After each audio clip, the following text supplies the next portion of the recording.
Oh, Chad, I'm about to have some hot takes. Welcome. I'm so fucking tired. Welcome. What a week, eh? What a week. Shit just continues happening.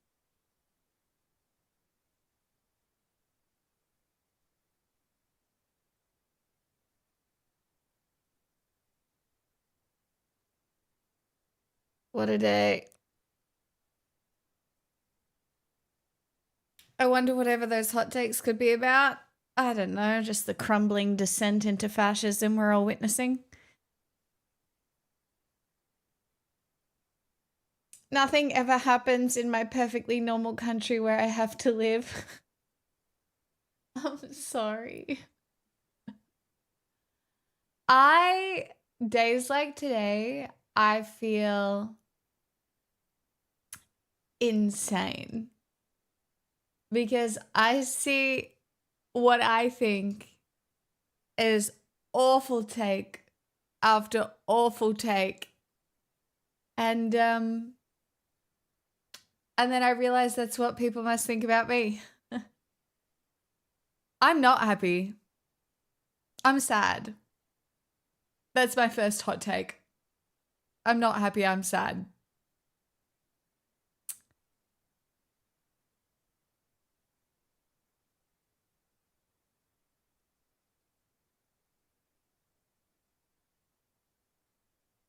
That's not a hot take. Well, it is to some people. No, see, Mo, I think you're wrong. I think you're wrong. Escapism is the correct choice for today.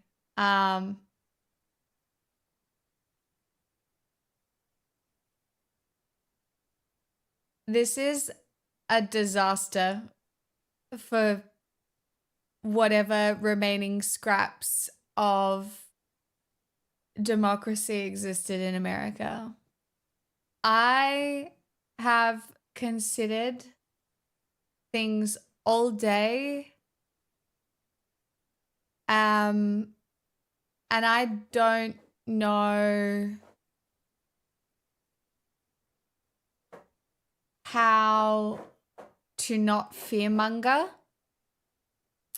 But yeah, I would highly suggest not Fed posting. Pixel.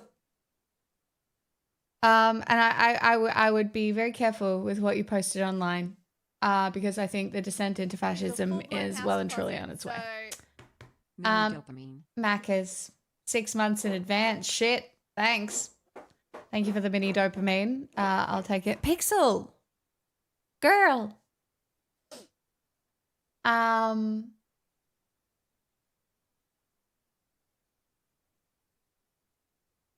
Hi, Big Dream.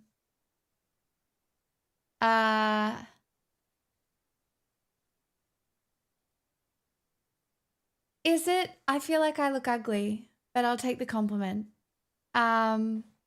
It's not even obnoxious. I just don't think there's anything to be happy about.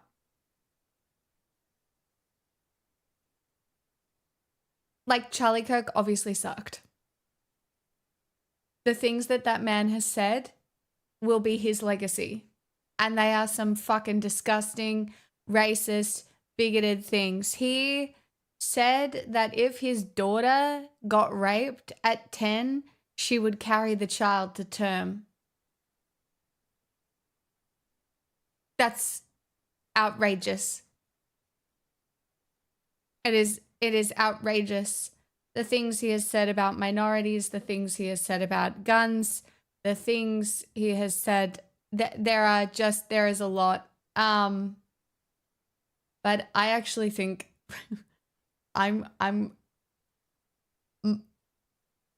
my stance, I'm going to get a lot of shit for, because I think this is a psyop. I really do. I'm in conspiracyville. I think Trump greenlit this.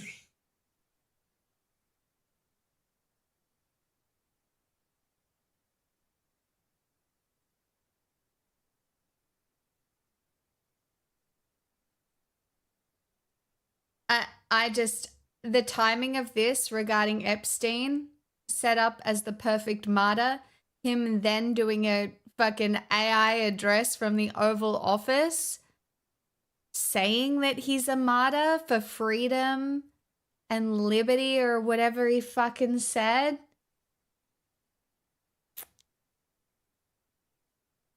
I don't think this is a random shooty shooty bang bang, my friends. I just don't think it is. I'm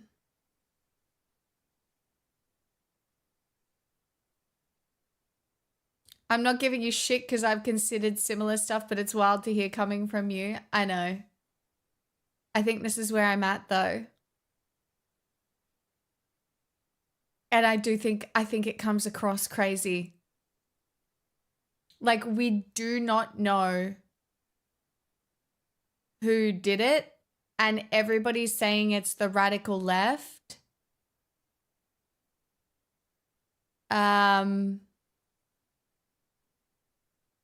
Yeah.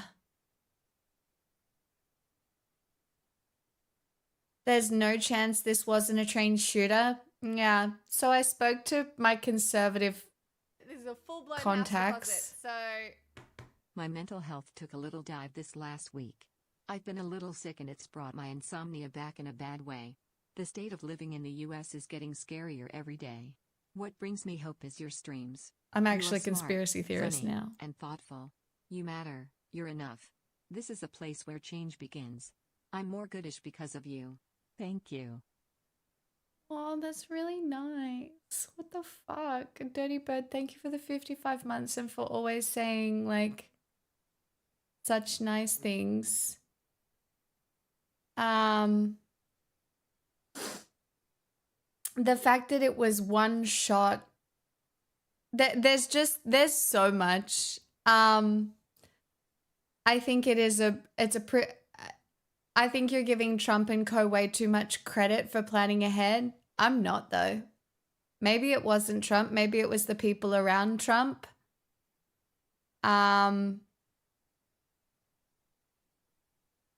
There are a lot of powerful people who want to bury Epstein news the second deposit, so it hits a cycle.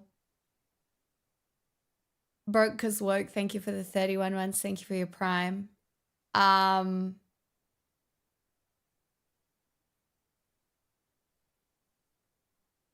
The fact that they arrested 2 people and then had to let 2 people go. They have no idea. I don't think they'll catch him.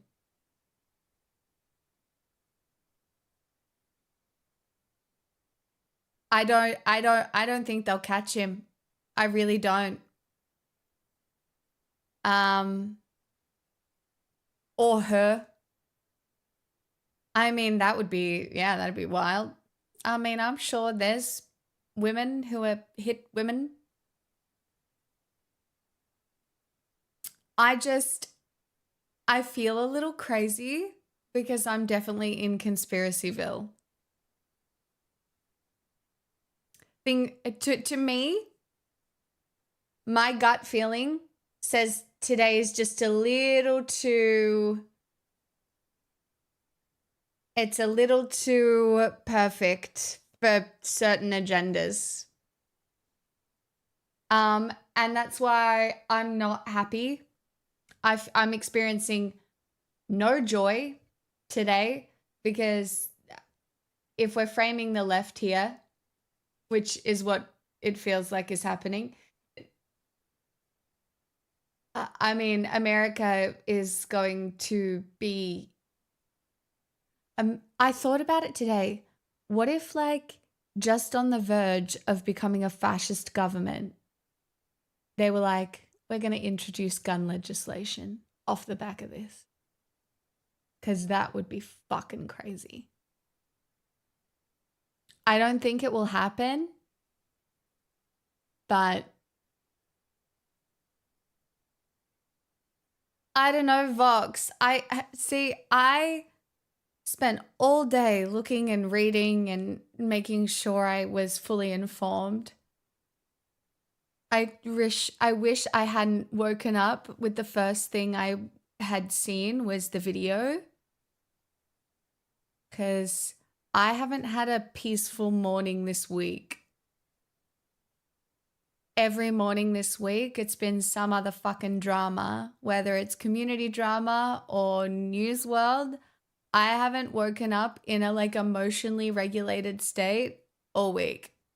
So every day has been like bleh. But on the grand scheme of things, I have no problems. Do you know what I mean? I have a nice, crispy drink of something that might cease to exist in the future, so I might as well enjoy it while I can. Who knows? At least your hair looks good. Thanks, I washed it.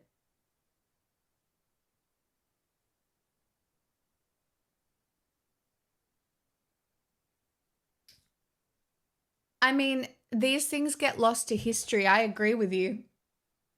Sorry, you're new. I don't know your name. I've got to scroll back up. Why won't you let me scroll? Yeah. Captain Macabull. I agree with you. These things just get lost in the news cycle. So much happens at the moment that it is impossible to keep track of.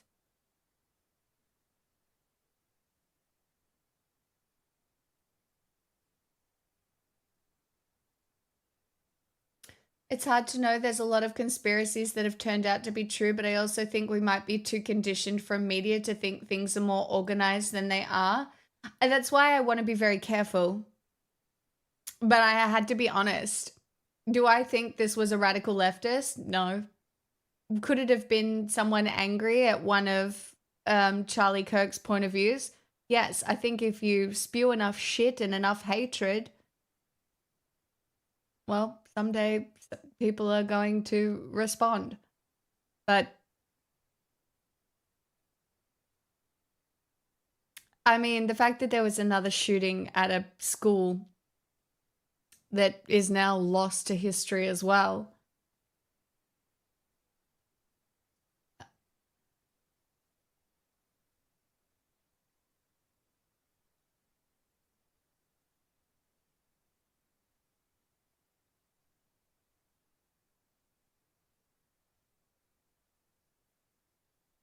I just think a radical leftist would have done it before now.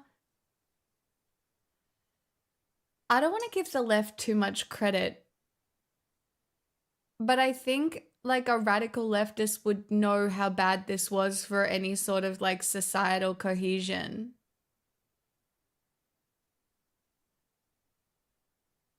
Like it's just going and going now. It feels like we're circling a toilet bowl. I mean, maybe it's an accelerationist or an anarchist, perhaps, but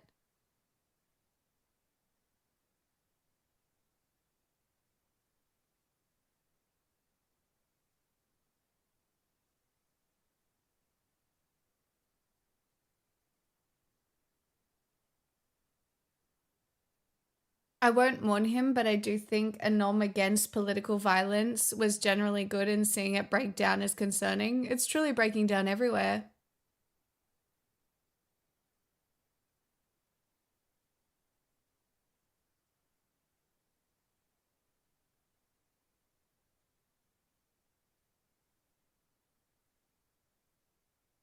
Well, that's what I heard as well, Sandoval.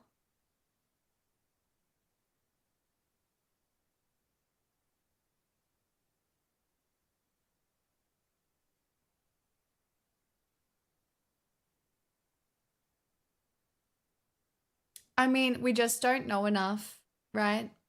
Hey, McCaw.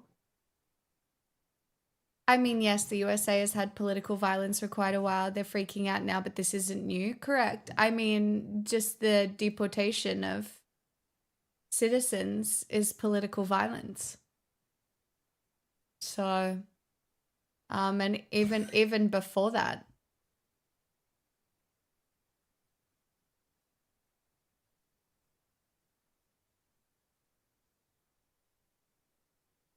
This isn't Trump jumping on this. Trump is deeply involved with this.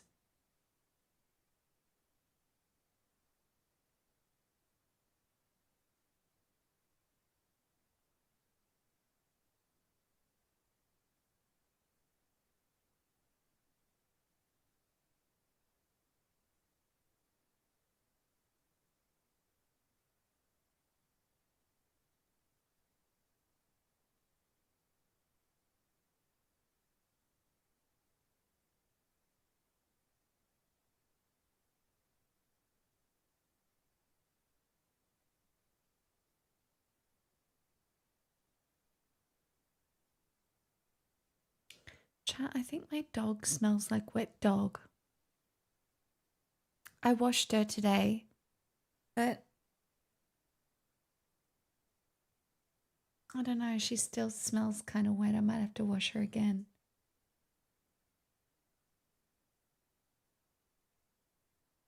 I don't think Trump needs this to push his agenda forward, but I think he and others will take opportunity presented to them. I already dried her with the hairdryer. She didn't like it.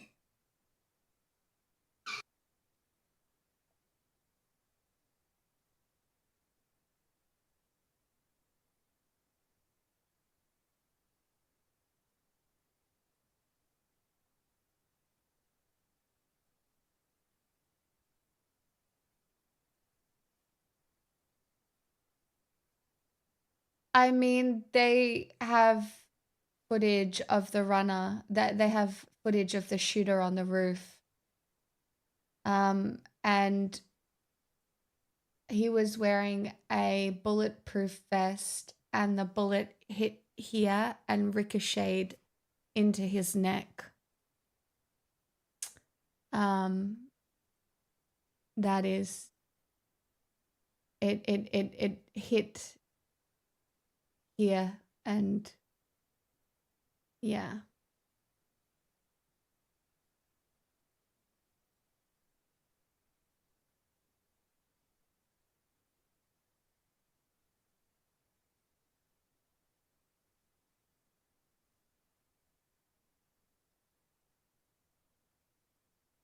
It didn't hit his chest. It was straight in the neck. You're actually wrong. It hit the top of his bulletproof vest and it ricocheted into his neck. You have outdated information.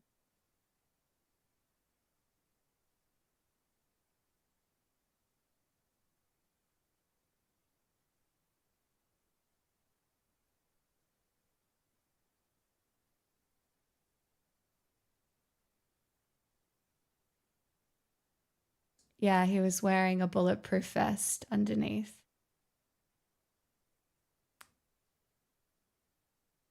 No, he does wear a bulletproof vest often.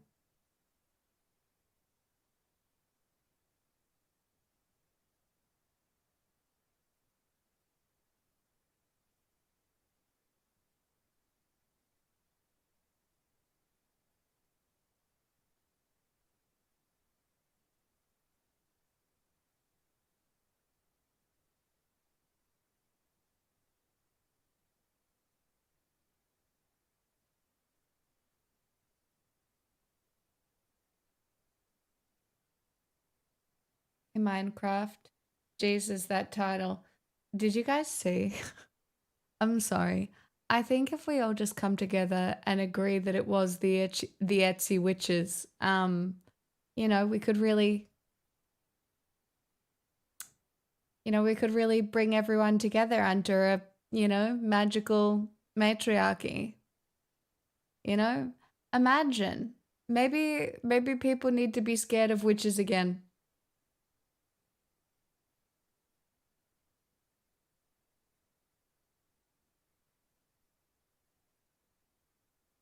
No, there is no update on an actual shooter. I'm drafting apology letters to all my exes tonight.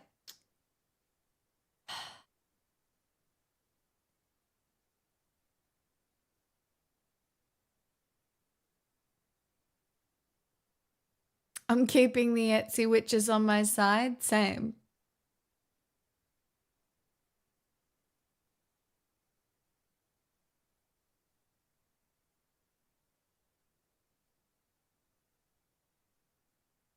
Potentially Suki.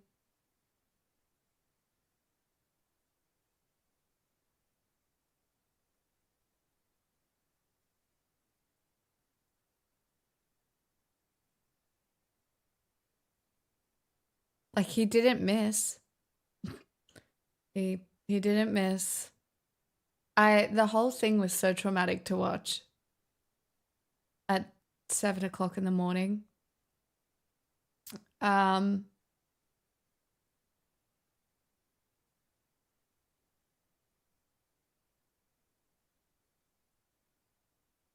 let's be honest, a ban on witches and witch hunts trials is not out of the realm of possibility.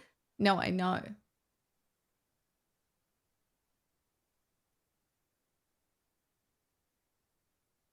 I am literally,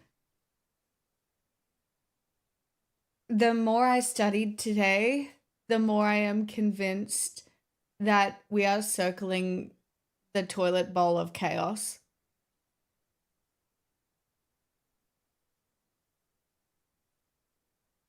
Like, we are circling the toilet bowl of chaos, and I watched a few different streamers talk about it. Some I think did quite well.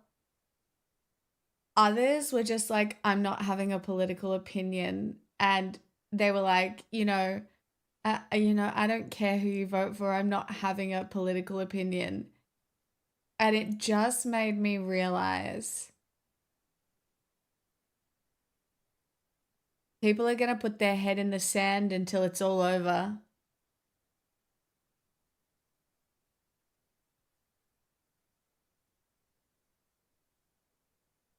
Truly, people are going to put their head in the sand until it's all over.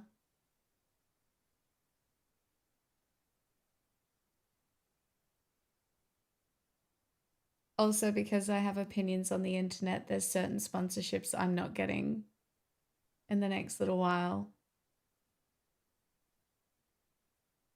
One ask why. But yeah.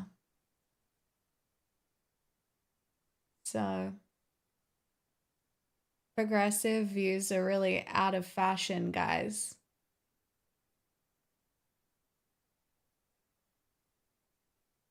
Having an opinion is out of fashion.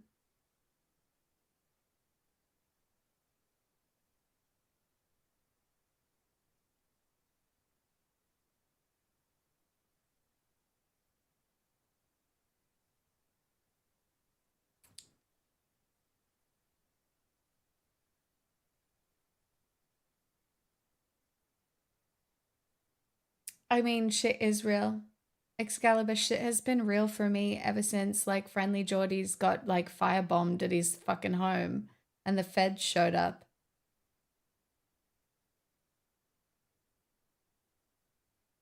Shit has been real for me since I was stalked. It's real. I think and I saw, what's the TikToker's name? Dean. I saw him cry. He cried because he was so upset. He debated Charlie Kirk and he cried. And I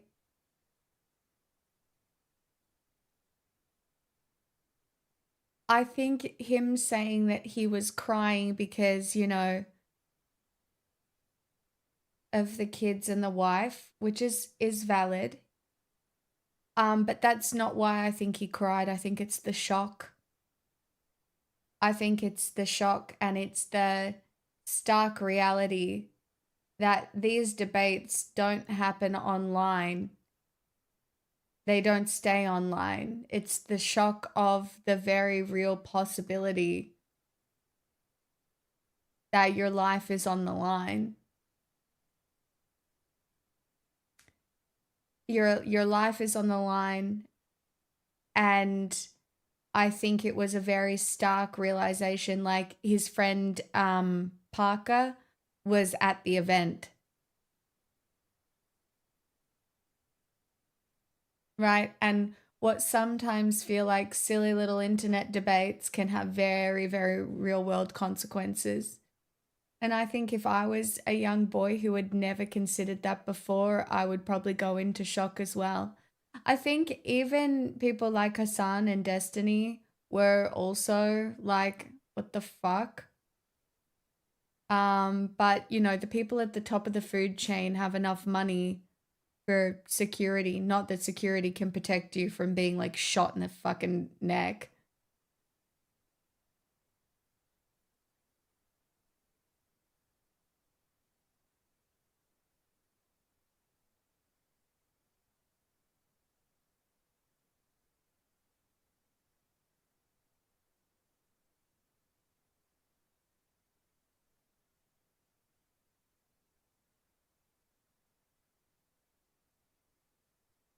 Hassan was going to debate him in 2 weeks. Again, because it's so scary.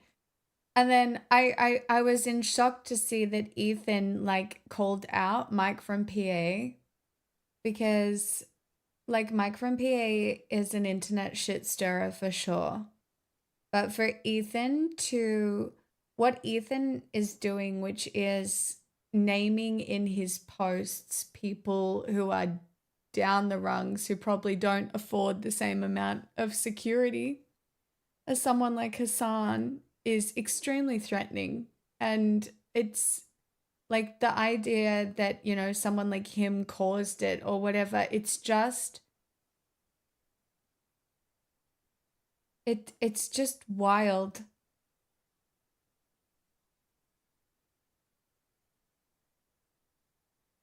I mean, I think Hassan realistically would have been afraid for a very long time. Like Hassan is pretty brave to have gone to the protests that he's gone to. Like, you can see Hassan whenever he meets somebody in person, he's basically disassociating. Like, I don't think he's a good person to meet. Like, that man is disassociating anytime he meets someone.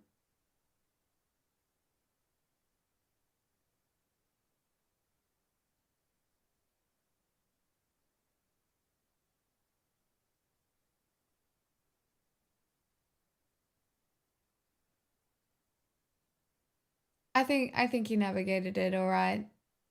Mike got called out by Ethan, yeah, on an Instagram story by name.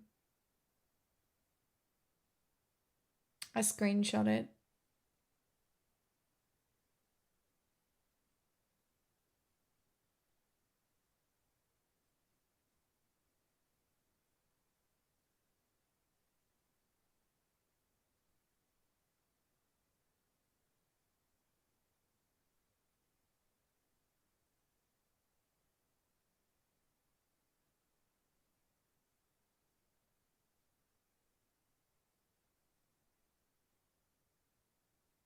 I'm absolutely horrified by what happened to Charlie Kirk. The video is devastating. Anyone celebrating should be deeply and forever shamed. I'm scared for myself and my family. There's been a constant stream of death threats targeting me and others coming directly from Twitch. Blaming Twitch is wild. This is the inevitable result of Twitch's continued endorsement of radical, violent voices. I'm not saying anyone on Twitch influenced this directly. We don't know anything yet. But this is the type of political violence that a very specific people have been encouraging. Mike from PA has been broadcasting consistent threats of violence for years with zero accountability.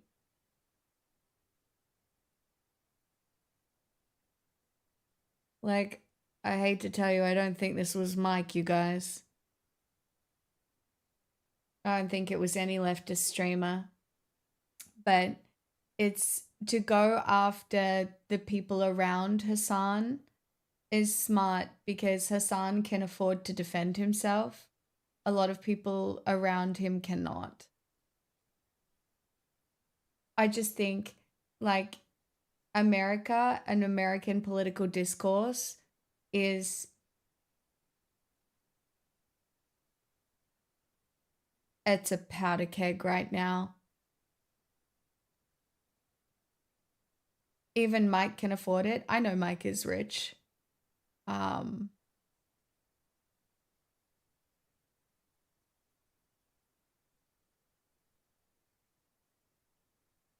Blinky, I've already said the same thing.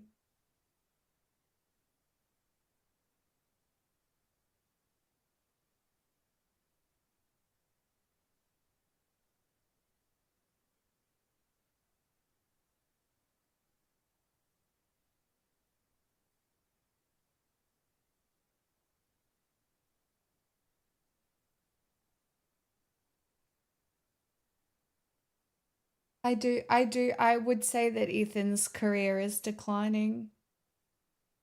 Do you agree with that? I really think the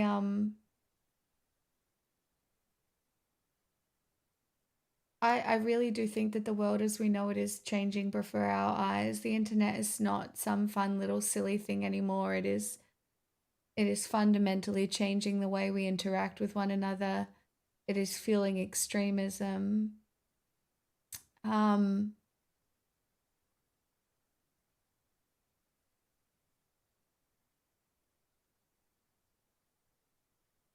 and I think it's going to be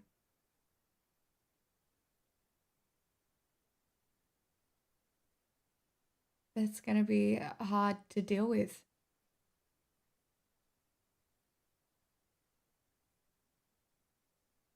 After every shooting, we're told not to politicize anything and to wait for more details to come in. These people already have their mind made up. Correct. I gotta get the fuck out of Florida. It's either that or you have a really strong little community around you, JD Pondon.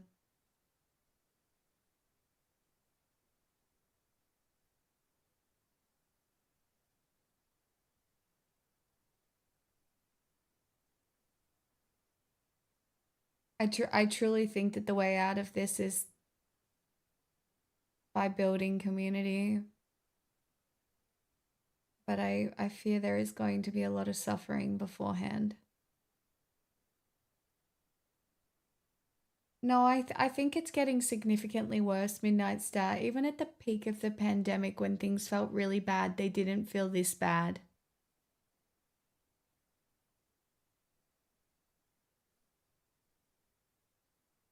Yeah, Alex Jones is probably the biggest fucking grifter that exists.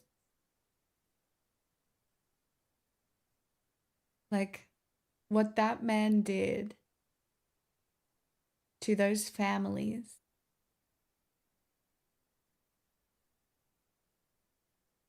Unredeemable.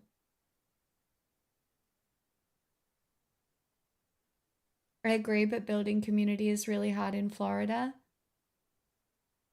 Yeah, it might be time to pick somewhere new. It is hard to build.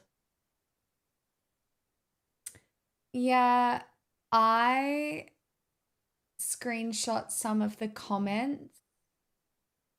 This is a full-blown house deposit, so It's going to get worse before it gets worse. Yeah, and it doesn't really even feel like we can laugh about it today, hey.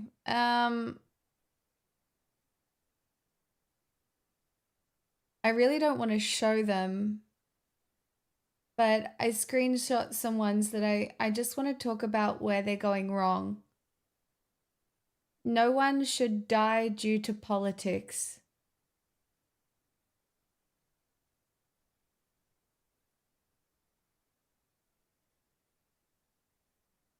Which, that truly has to be said by a white man.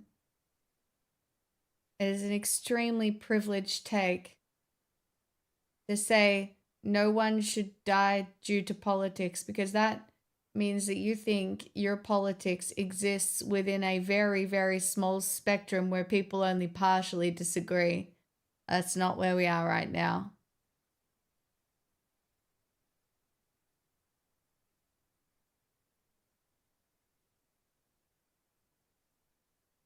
Enough is enough. The radical left are out of control. Protesters in that restaurant putting our elected officials at risk, and they walk away out the door. New laws needed, harsher penalties needed. That was just on the protests at Trump in the restaurant. The peaceful protests.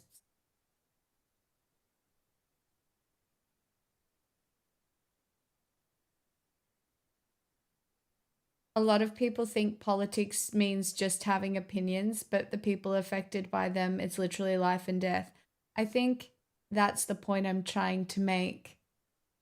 Politics are not trivial. They are ingrained in your life experience based on your location, your ethnicity, your upbringing, your socioeconomic status, your gender, your sexuality. It's all of it.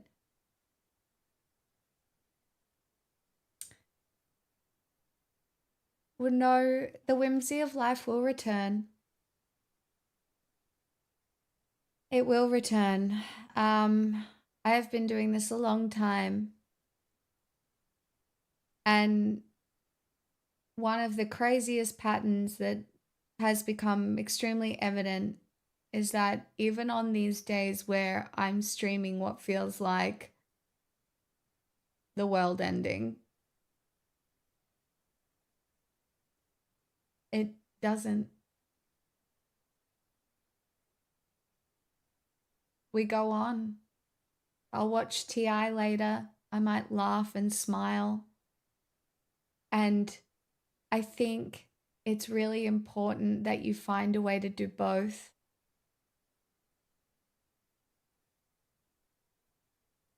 Like put your phone down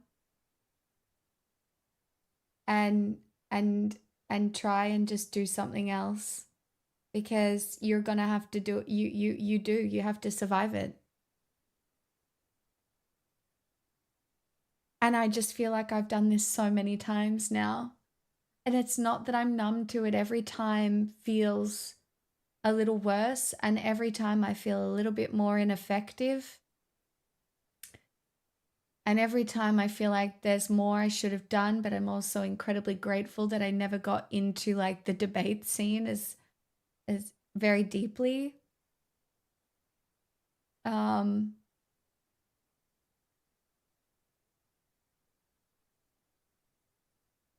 grateful that I can show up here and basically none of you are going to yell at me when I'm like, actually, I think it's a conspiracy theory. Even though I know it's a little outlandish. Yeah, the rooftop sniper is definitely still at large. They haven't arrested anyone that they've kept in custody.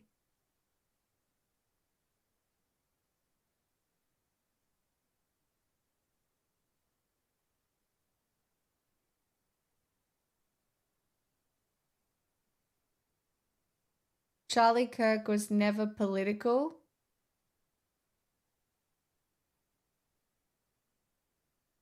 I disagree. I deeply disagree with that. I think you're sarcasming, right?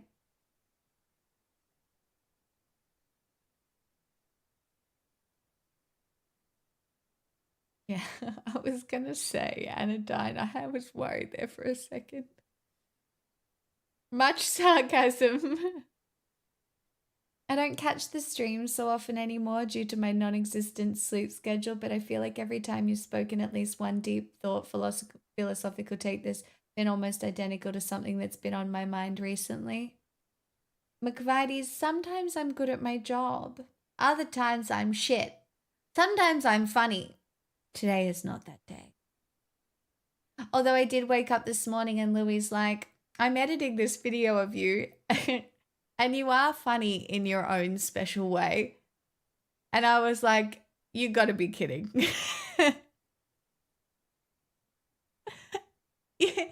You gotta be kidding me. Like literally in your own special way. And I'm like, okay. Yeah, good morning to you too. By the way, Charlie Kirk got shot. That's how the conversation went.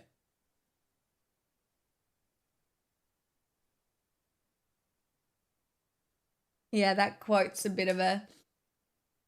His last words being gang violence is kind of wild.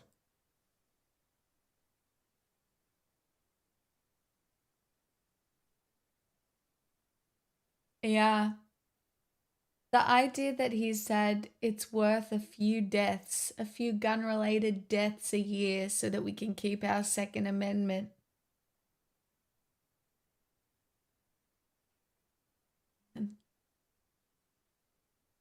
You're organically funny? What does that even mean?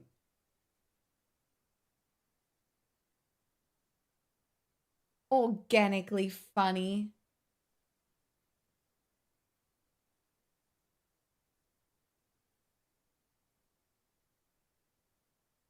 You're like a broccoli?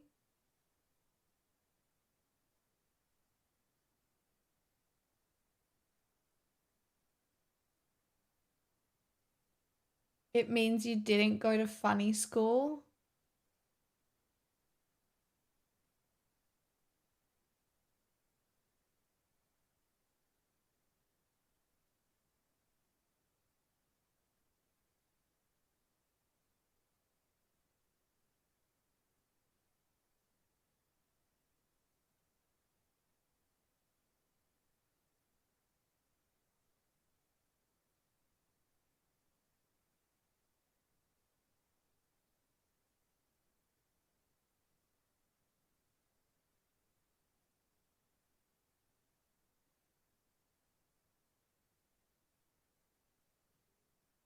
Oh.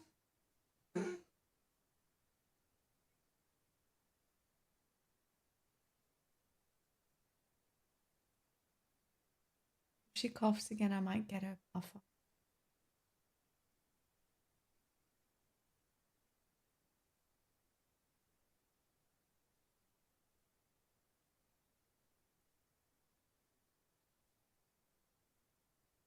No, he didn't believe in empathy. He thought empathy was a woke thing that's ruining the world.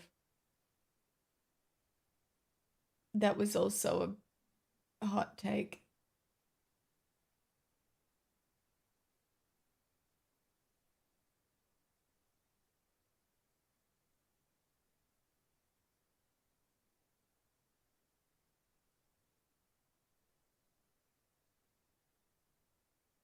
I don't know. All the comparisons are kind of just giving me the shits. Truly. Like, the comparisons are giving me the shits. Because this is real bad. Like, I am deeply sad because of what this assassination means for political relations in the US. It's not good.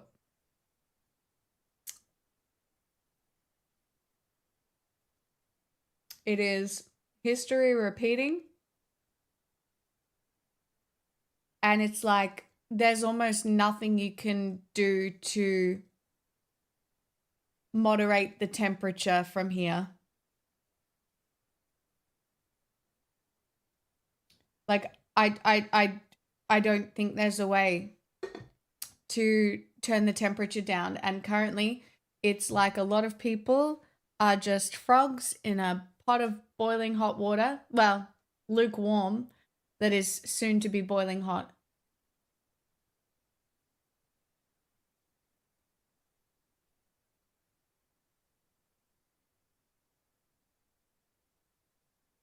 I know, tasty, but it's still, when it happens, it's jarring.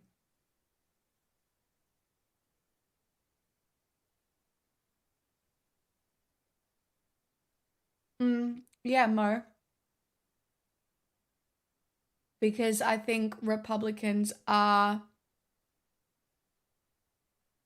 more prone to psychological acts of vengeance than the left is. Just philosophically. So, yes. Because the conservatives are on the side of Alligator Alcatraz,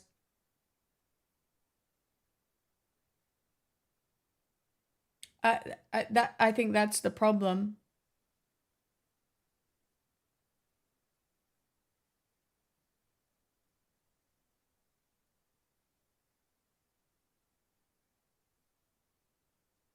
Correct.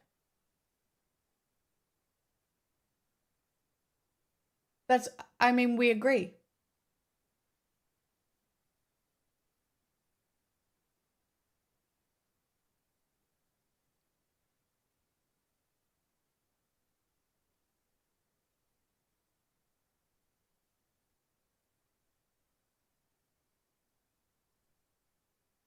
Lekevbo, and that's what I saw today. I saw a lot of noise.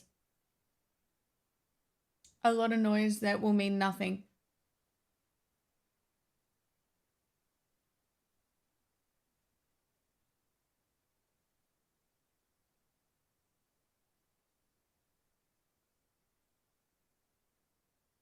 What was the path out of this that didn't involve fascism, though? Anti-capitalism, class consciousness, workers' rights, solidarity between people, the left not eating itself.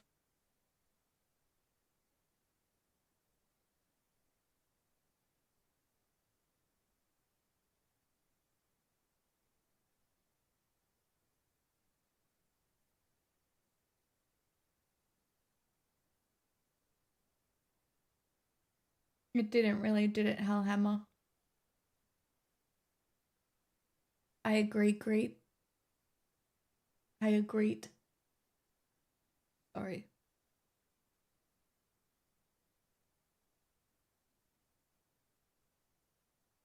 Alciri and the left didn't do this.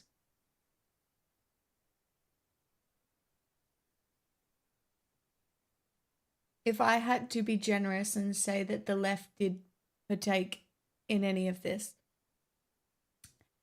and I had to be like critical of the left, I would say it's not the left's fault, but progress happened so quickly that we barely gave people time to adjust to gay rights before attempting to progress sociologically very quickly. Human beings don't really like change, and very fast progress comes with very harsh pushback.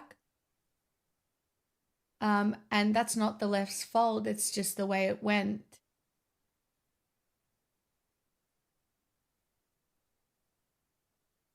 Hey, Sir Tomo. You're so right, Ultimate D-Man. I'm very much looking forward to the return of Hilary Duff. I do know what an extinction burst is, but I think that's cope.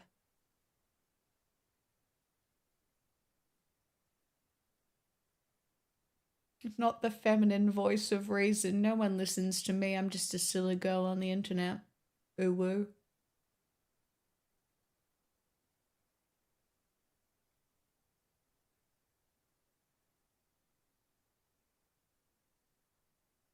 But you are funny.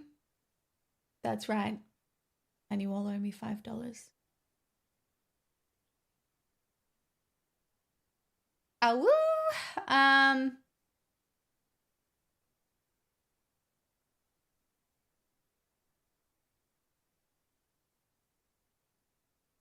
I don't agree. I think people feel entitled. I don't think change was happening too fast. I disagree. Sociologically, change was definitely happening too fast. And you can see it even now in Australia. Most people politically apathetic. Most people, no idea. They all still think what politics is just having a differing opinion. It's not life or death. It doesn't affect them in that way here yet, right? They do not understand. And like, while in a perfect world, things would not be changing too fast. Like, we'd just be there. Like, we'd just be progressing because people would have the educational level and the ability to critically think their way through differing life experiences. Like, that'd be fucking great. But the reality is we're not there. I'm talking sociological, technological change, educational change, and then unfettered access to social media. Look at what the influencers have done. Look at what Andrew Tate did. Look at what Trump was able to do through the internet. It's all of it. It's the technological change that allowed for the sociological change. It's people do not know how to communicate. It's the polarization of views. It is the fact that everybody hates everyone.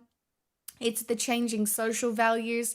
It's women's rights, because as women have been able to achieve, economically, it has left men behind. And that's a problem, because if the young men aren't fucking, well, then they do feel entitled, and, they're particularly vulnerable to right-wing fucking talking heads who are like, just fucking get real fit, bro, and you can hate women into loving you. Which is crazy when you think about it, but the rhetoric works on them because of the set of sociological and economical circumstances that people are finding themselves in.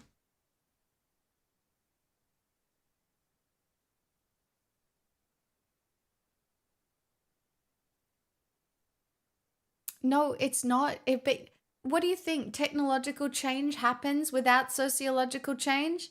Incorrect. Evan, you're smarter than this. I'm joking. Sorry, that was me being sassy. What do you think? Technological change, you think that doesn't affect sociological change? Think about it. I tell you what I'm not doing anymore. Three-way calling when I have to go and ask my parents if I can use the landline because is anyone using the internet? Because I need to use the phone. All right? You know, we're not three-way calling anymore, right? There's bullying that happens at schools through texting. You know, when I was bullied at school, they couldn't get me at home. Well, that was until I had MSN Messenger. And I made sure everybody knew I was depressed. I had Evanescence lyrics like sprinkled in my status update being like, has no one told you she's not breathing? Hello. Okay, I was really sad. All right, I was a sad girl. But if you think that isn't a sociological change from extremely fast technological change, you're wrong. And the reason it's even worse is because bureaucracy makes it even slower. So what's happening is like these kids are getting bullied in new ways. Things are changing very quickly. Guess what's not keeping up? Government policy, education policy, any of it. Even like our psychology is not keeping up in a way that keeps us engaged with other people. I did write like that. 07 boss, that's exactly how I wrote. I had personality. All right, I had my little MSN Messenger window open with all my school friends. I had AOL open with all my Neopets friends. Then I had my Neopets auto buyer. Don't tell anybody I was a baddie. Open where I would like buy furniture from the shops and then resell them on the marketplace at insane makeup. Anyway, this is why I'm an anti-capitalist, because I was terrible in Neopets, all right? I got my dirty capitalism out of the way online at 14, okay? All right, I'm just saying, you heard it here first, but I did do that. I didn't really know what I was doing. But I really just wanted to be able to buy a baby paintbrush and turn all my little pets cute. Yes, you ruined Neopets for me. I'm sorry about that. Honestly, you know what's really lucky? I didn't even get that groomed on Neopets. You know? I only got like my most... It wasn't even problematic, but I was talking to like a stay-at-home mum on Neopets a lot for a while at 14. Like I didn't really get groomed until I was 18. And even then it wasn't even that bad.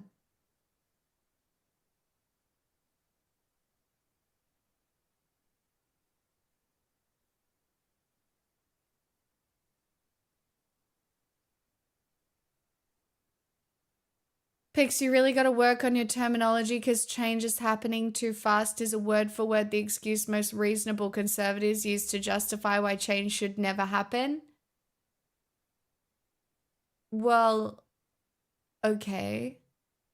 Change happening too fast is a sociological fact, but let me clarify, change is inevitable. There is no going back. There is no reasonable conservative because there is no going back. Even if you think you can go back, it will be changed and it will not look like what you want it to look like. Also, you have rose-colored glasses as to what it looked like in the first place. So, my take assumes that people understand that change is inevitable.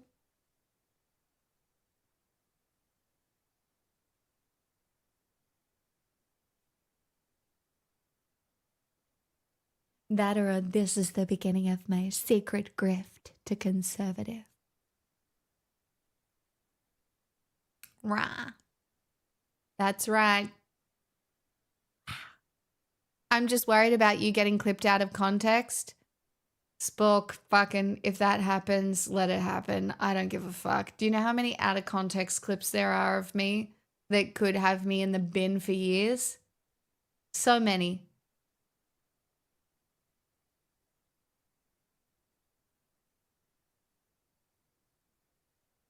Like, truly. And do you know what? No one will ever take the time to look through the rest of my opinions if I do get cancelled. I've watched it happen. No one cares. Any good thing, any kind thing I've ever done on the internet, the minute something like that goes viral, I'm fucked.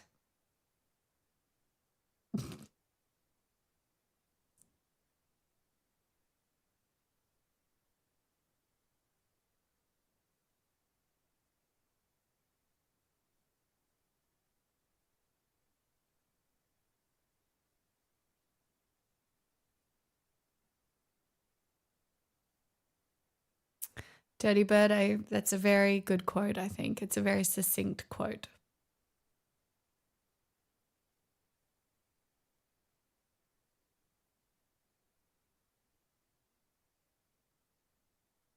No, McVitie's, that is not a off topic at all. I do think generative language models have ethical problems, and it is an untested drug. We know because people have gone into psychosis. People have started cult religions. People have started dating their AIs. People have cried when their AIs lost their personality. Of course we're doing History Night later, Vox.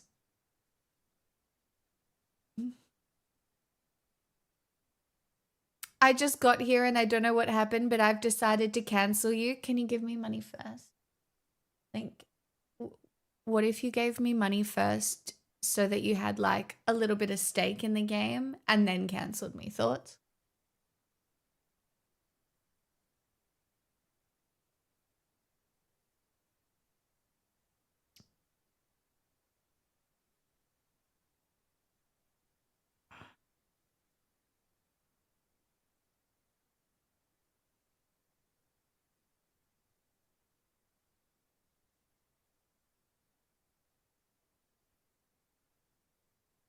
I don't think I really have to respond to that one, do I?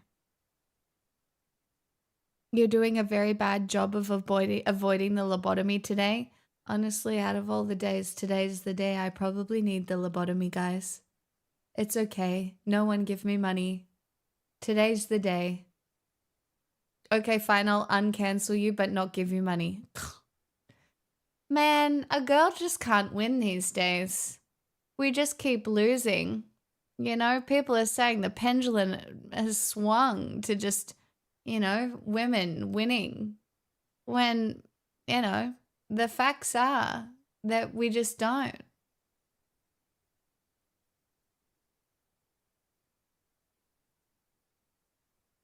AI is going to form a rational religion within a few years. It's already starting. You know what, chat? I saved us a clip.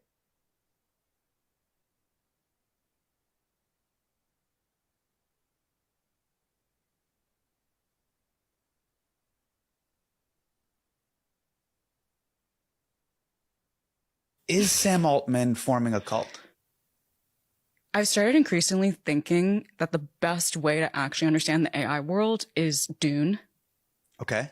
Where you create this mythology. So Paul Atreides, his mom, right? She creates this mythology around him being the coming of the Messiah.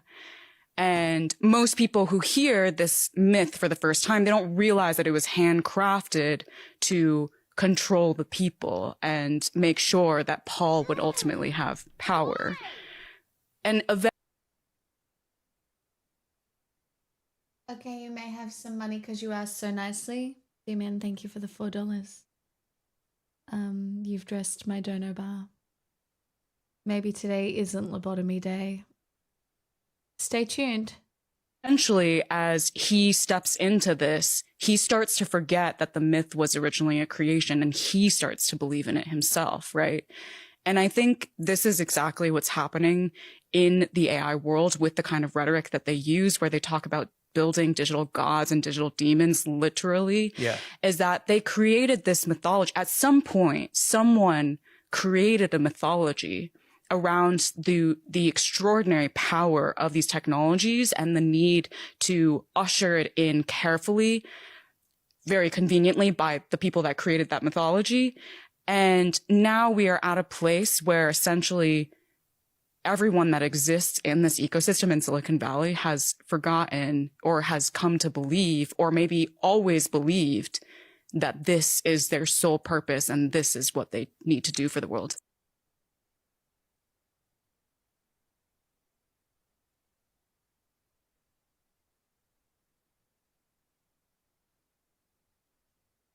There is huge disconnect Is Sam Altman between the way corporate people see AI right now and the way, especially the general leftist public, perceive AI right now?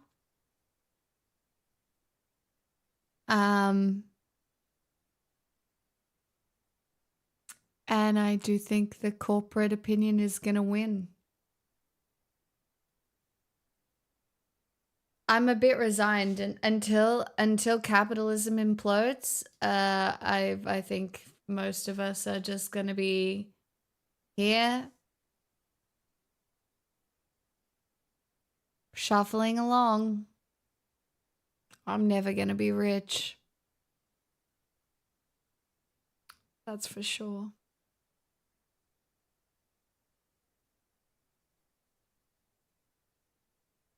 No snuffle, but that sounds amazing.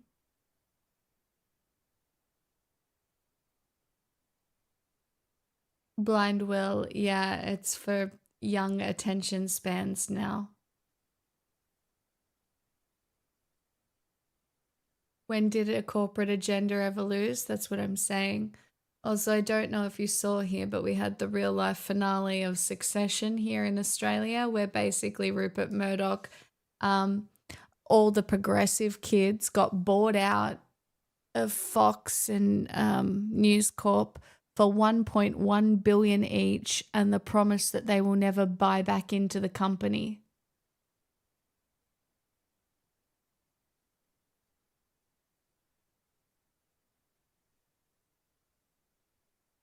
And the empire stays in conservative hands.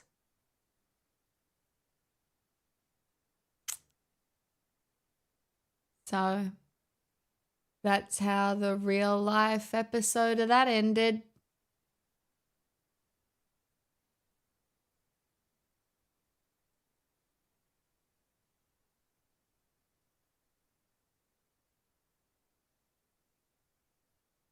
Fix GPT, I'm telling you, that's your path to riches. Feed an LLM with transcripts of all your answers, unleash it, profit.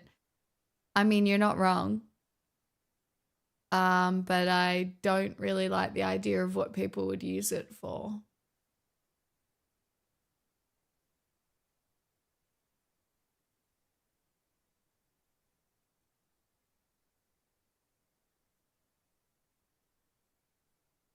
At least at the moment, as I said, I'm in my nihilistic era.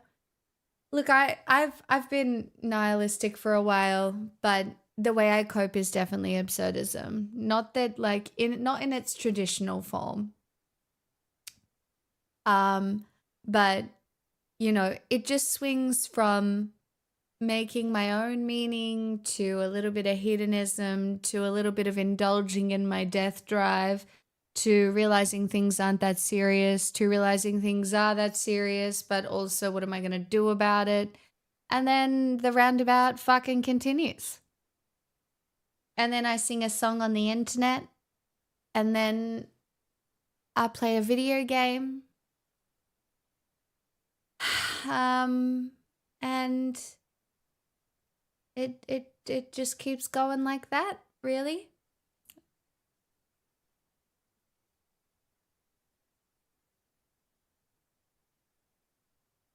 I think at the moment I do worry for people who aren't religious and who get lost in nihilism.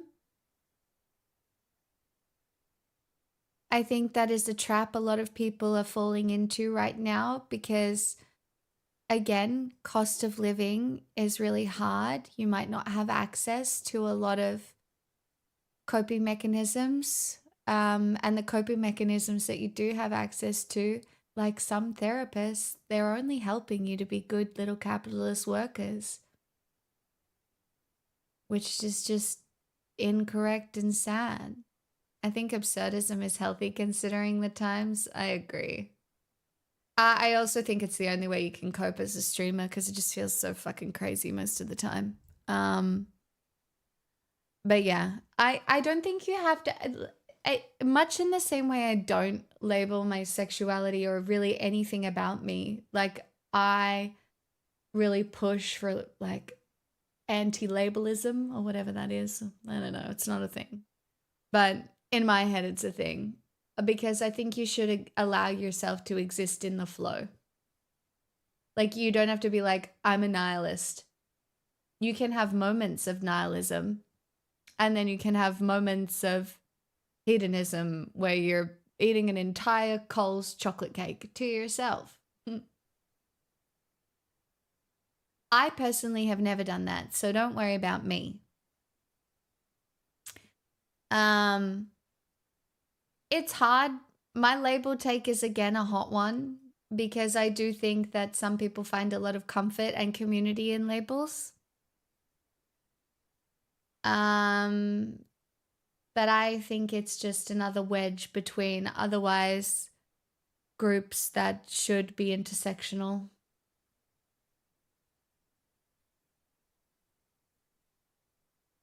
I'm having so much fun playing Outer Wilds 4 and 20.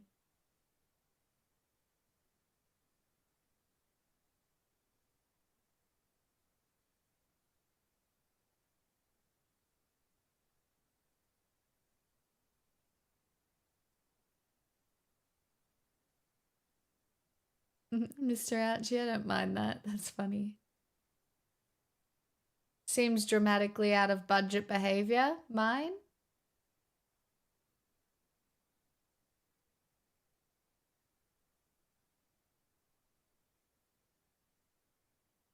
Ew, Vox. I think that's correct, Spork, but most people don't use them like that. Yeah, I've worked to change an all or nothing mentality.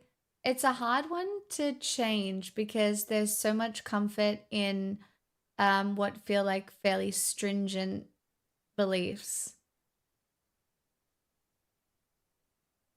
Can't envision a future where I'm happy just hanging around to watch the shit show. Is this nihilism? Feels too malicious to be nihilism. No, I think you have, what's it? Anhedonia? You know, long-term depression trier. But also the future doesn't exist. I don't know. I'm deep in African philosophy at the moment. The future doesn't exist. The past does. But all we have is the present. And the present is where you should put your energy.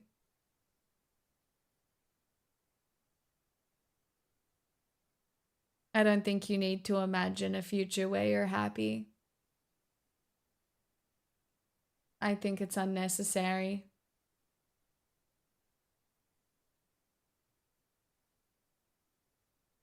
Did you beta Dota 2 yet? You can't beat Dota 2. You just... Dota 2 sucks your soul. Slowly and forever. And yes, I still play the game.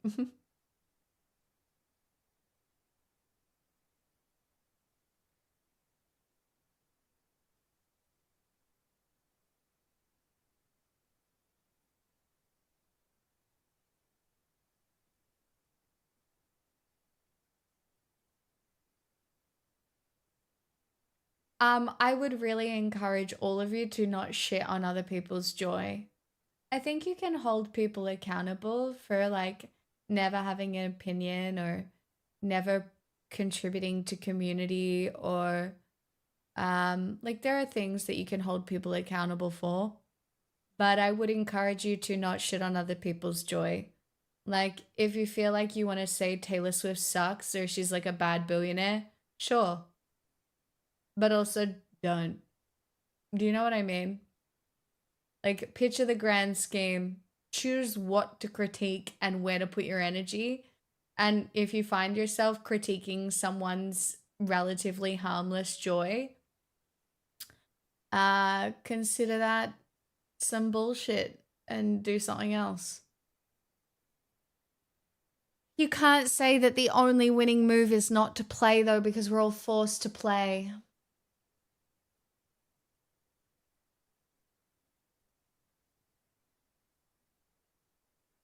That sounds depressing to me personally. I want to work for a better future, so if it doesn't exist, I'm screwed. I understand that as well, because I do believe that we need things to look forward to. But I think even having things to look forward to, you should keep your like mind's eye in the present. Like right now, in my head, I am warm. I am healthy and probably not dying. You know, I think it, and even I can't really look to a future. It's dangerous for me to look to a future where things are better, but I look to a future version of myself, and I see someone who is capable. I see someone who has worked hard. I see someone who has been resilient. Um, I see someone who has been good to people. But I don't see a particularly great world. I think that's a little difficult, you know, circling the toilet bowl of fascism.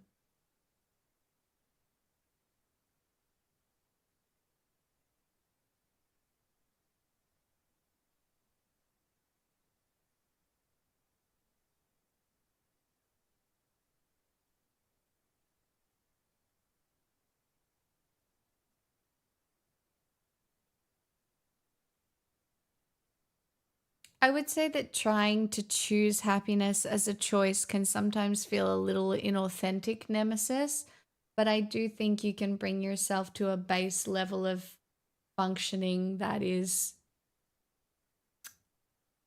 at a better status level than other people.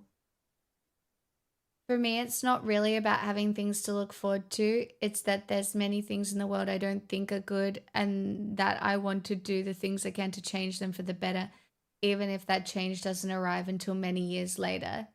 I think that's a good goal. I think that can be part of it. But I think that's if you've already got a pretty healthy outlook, Tasty. I'm talking to Trier, and the outlook there is I wouldn't say it's as healthy. And I think that you have different cope for different like states of mind.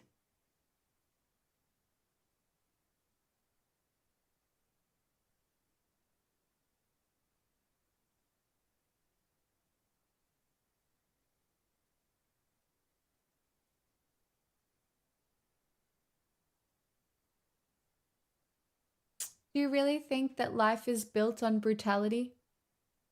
I think life was built on collectivism because that's how we survived brutality.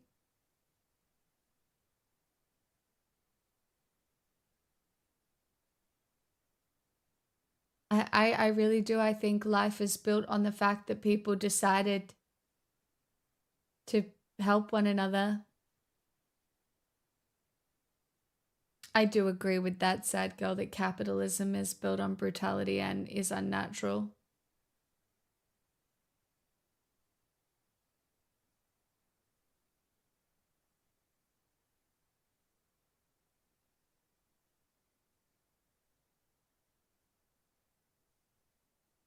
Humans are social beings. We don't strive for brutality, just some men do. I think there are people who strive for power. To be able to live, you must exploit another. I mean, yeah, there's a whole circle of life conversation that we can have here.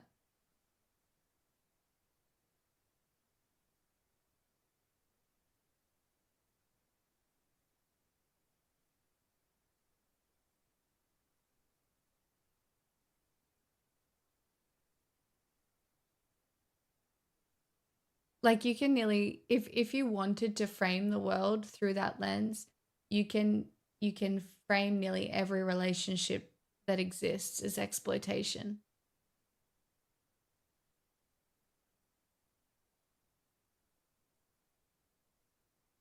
I mean, Nemesis, I suppose so, right? Like even eating plants, you're eating life, if you want to put it that way.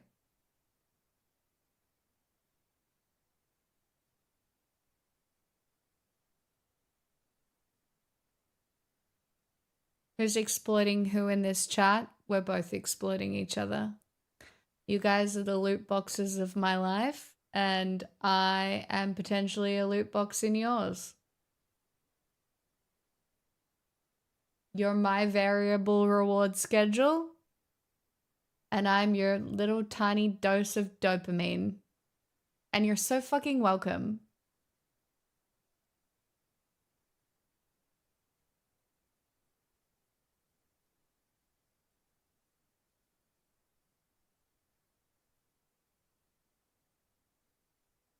Yeah, follow Stan. I agree with that.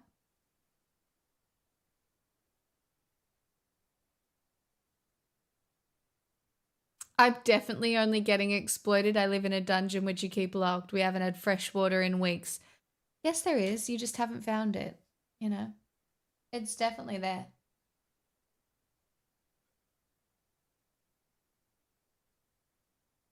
I think I have been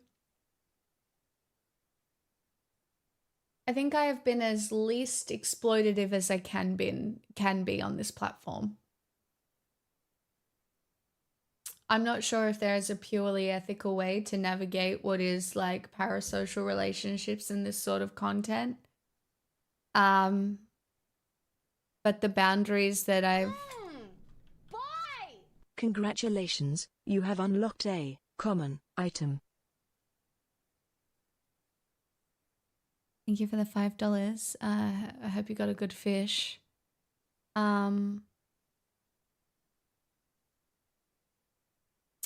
Yeah, I did say that, Dirty Bird, and make sure you tell everybody else that. That's the truth. But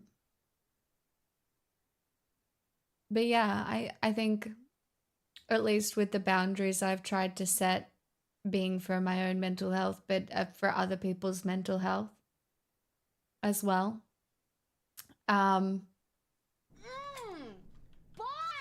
This loot box is hoarding loot for Saturday. No, don't hoard loot for Saturday. I'm already stressed out about it. I'm already stressed out about it because I feel like there's just going to be too many songs. Like I think I've made them too cheap and I'm stressed out about it because now you've all said you've got lists. No, I'm so stressed. I'm so stressed. I can't sing that much, especially if I'm learning them. Do Saturday and Sunday? No, I want to go to my springtime party on Sunday. I want to go to my springtime party. I could add another one.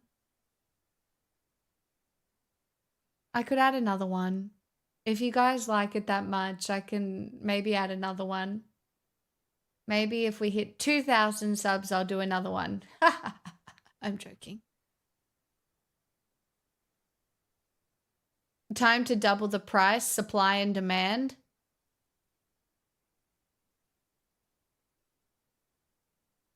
Honestly, the fact that this week has been this week and I've been here 3 days in a row.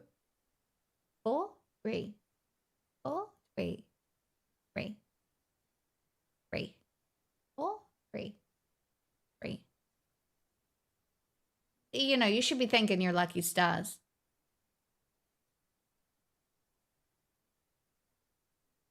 Maybe one during end of September when the gift subs are discounted.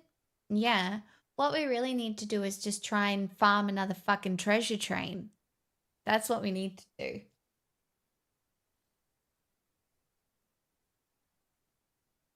What do you mean? I'm not carefully joking about 2K subs.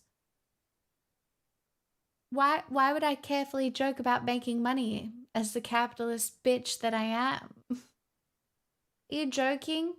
I got sad news today that I don't get a sponsorship because I've got too many opinions on the internet. And it has to do with my favorite game. And that's okay because like I will probably get like to work at a different time, but they're just some companies don't like me. And that's fine. Sometimes it's just a shitty world to live in. Can we sum up for the people who don't know me the Etsy witch thing? Sure. Yep. Gotcha.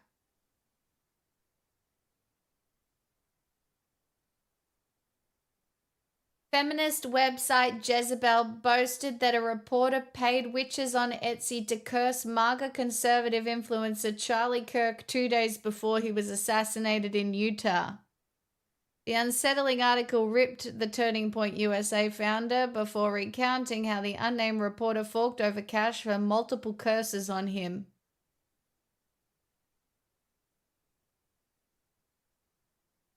But yeah, there's an article. It's called "We Paid Some Etsy Witches to Curse Charlie Kirk."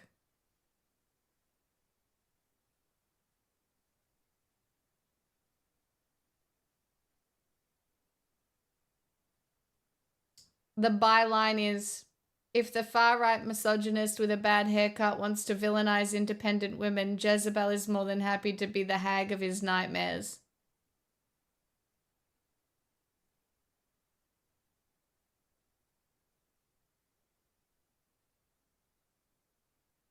Anyway, I don't want to say you shouldn't fuck with a witch.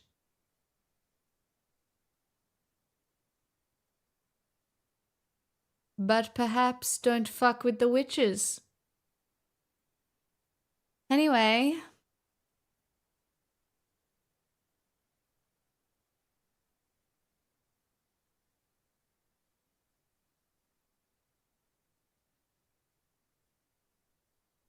Unless it's consensual. Oh yeah, you've got nothing to be afraid of if we like you. I mean, if they like you.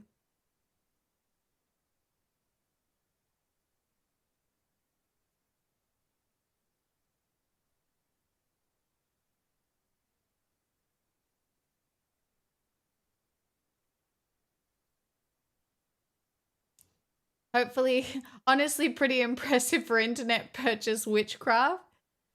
It's kind of crazy. People buy some crazy shit online. One of my friends got a tarot reading from an Etsy tarot reader. And basically the tarot reader was like, you need to go to the doctor and get your thyroid checked.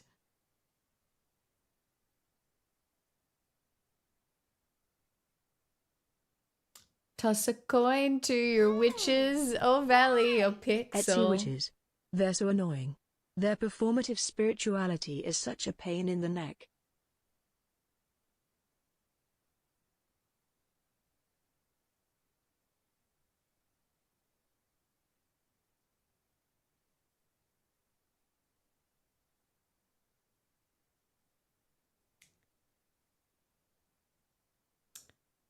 Thanks for the $5.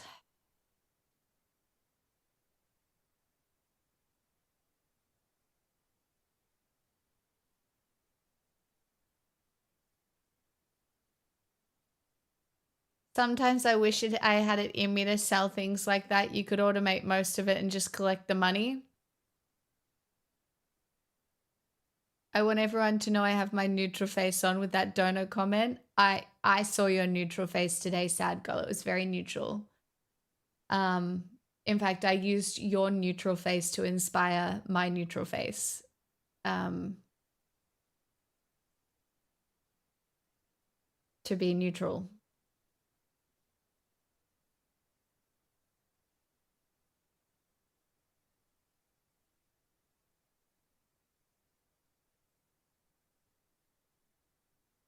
Pixie hex store. I mean, I guess I could sell hexes. Imagine if they worked, though. My rocks were out under the moon. They should be extra charged right now. Although I didn't manifest under the blood moon because I didn't trust myself to get it right. And blood moons are too powerful, as we have just found out.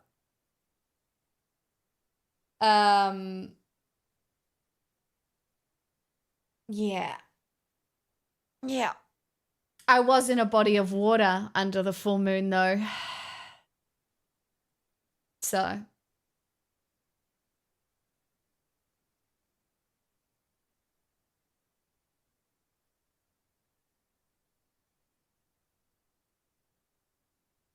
It's true, Tasty. Could you set me up a store? What if I just sell fake things? Is that grifting? Chat, is that a consensual grift if you just sell fake hexes? Fake streamer hexes? Crystal Corner would be a good weekly segment.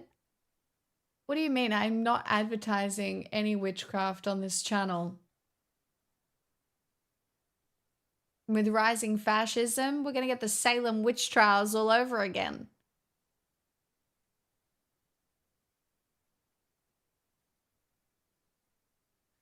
Tasty. Make sure you pass those profits on. Hey, Holly, bunch of roses. Well, I'm glad I only have a Trump voodoo doll, or else I'd have some explaining to do. Woof! Belle Delphine sold her bath water. You can sell anything. Yeah. Yeah. Your ancestors burned witches, and I apologize on their behalf. Thank you. I really appreciate that. I'm drinking gin with soda pre-mixed. I'm contemplating a beverage this evening, Chad. I'm not gonna lie. I think I will make a dirty martini. And it will be extra dirty. And I might even put spicy jalapeno juice in it.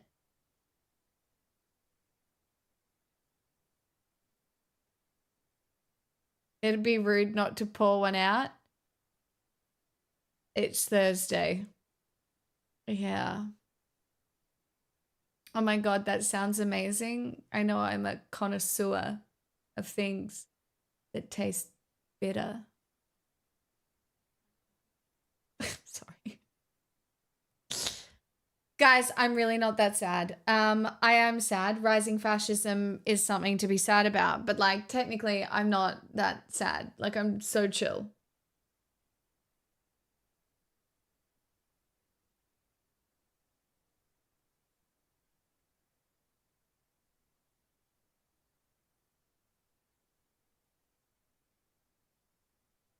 I have had no water today though. Only Coke Zero. Which I feel is technically water-based, so it's probably fine.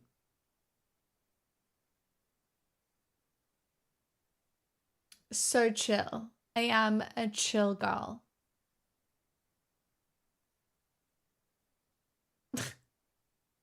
Chat, I got really cool merch today that I cannot wear because it just doesn't feel appropriate to talk about it on today of all days.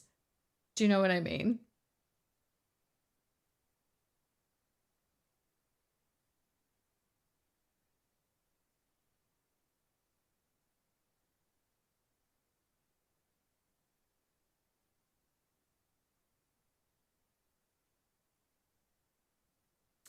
But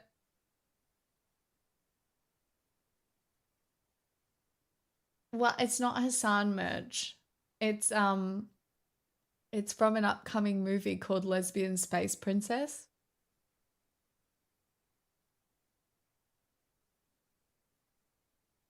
And they sent me some stuff and it's really fucking cool. It's really fucking cool.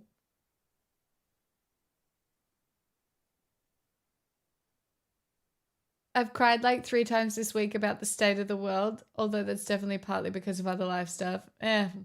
Crying is normal. What the fuck movie is that? I feel like I should have heard about it. Well, I'm pretty sure it's made by a studio in Adelaide here in Australia. Where can I buy tickets? I don't think it's out yet, but I'll tell you all about it tomorrow. I'll wear the merch tomorrow. It's actually it's really good quality. And yeah, I'll wear it tomorrow. It's a little on the nose.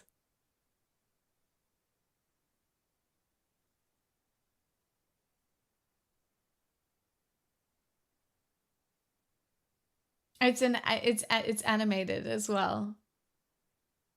It's the natural progression of my late onset weeb.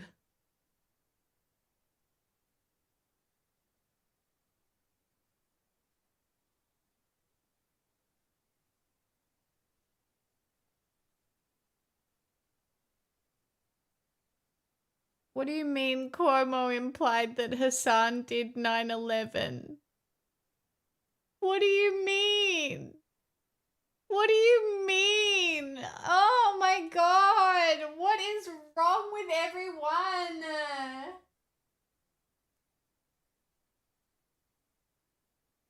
What?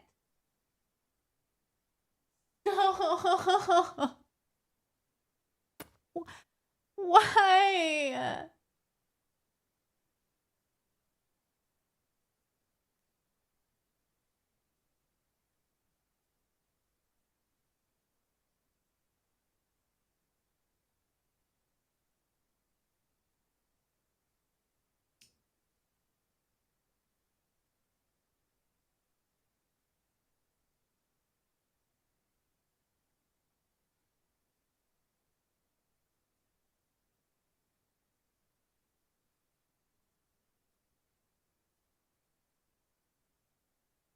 This is, I love it.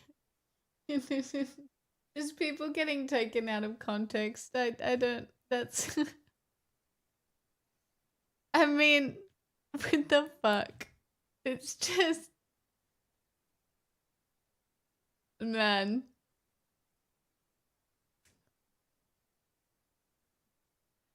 Suspicious looking brown man with beard, potentially white passing, responsible for 9/11 without a doubt. He has a lot of beard.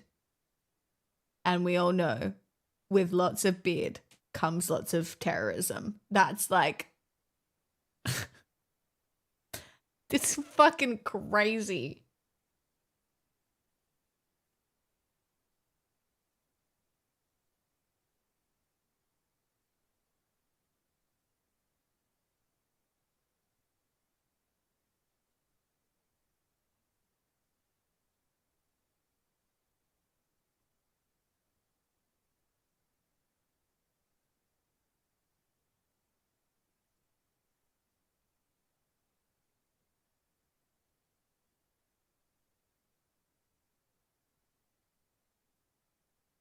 On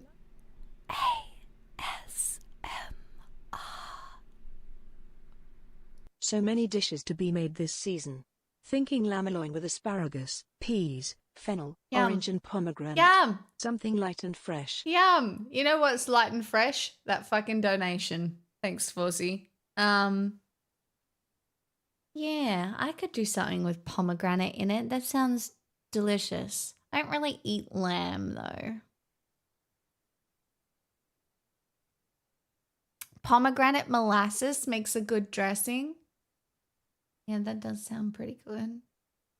Thanks, Fozzie. That's very kind of you.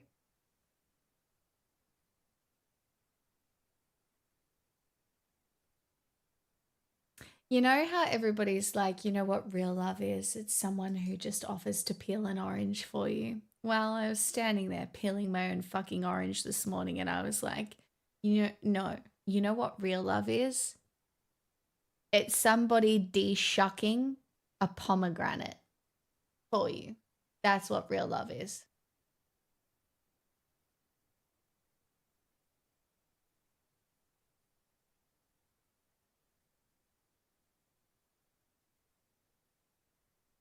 You made that word up. De-shucking? Real love gives a shucking. Well, I don't know. Whatever. I just want pomegranate seeds out of a pomegranate that I didn't have to get out of a pomegranate. You know?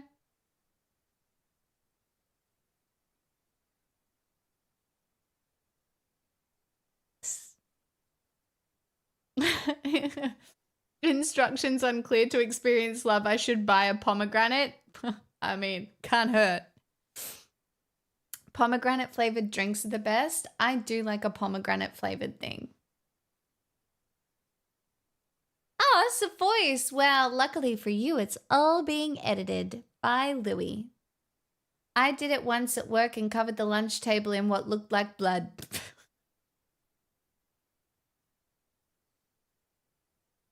Brave. Brave of you. Very brave. Instructions unclear. Pomegranate chunks all over the shower. I wonder if a shower pomegranate would have the same effect as a shower orange. Maybe it would. Maybe that would be really good. Single white female looking for someone to pommel my granites. The fuck? Only one way to find out. No, I'm skipping the pneumonia this Christmas season.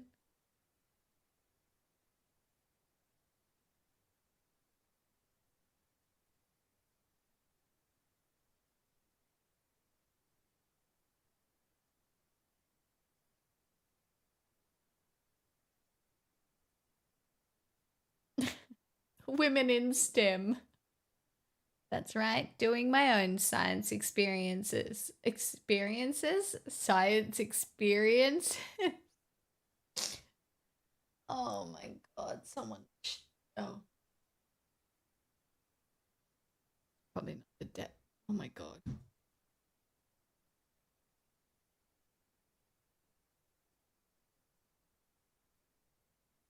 You do need to do it in a bowl of water, and you need a stick or a wooden spoon to give it a good tap to loosen it a little bit.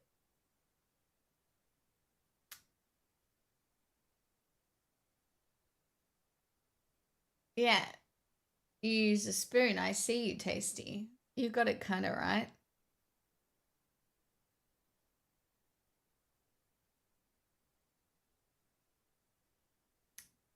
Babster, I'm so glad you peeled a whole bunch of oranges in the shower.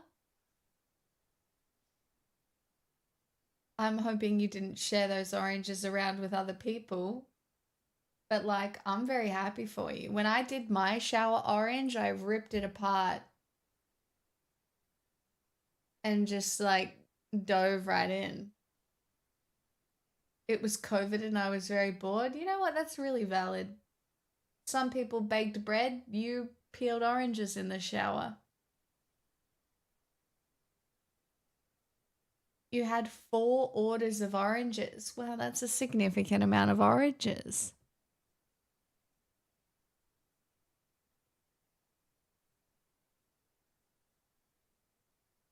What's this shower orange thing about? I do believe it is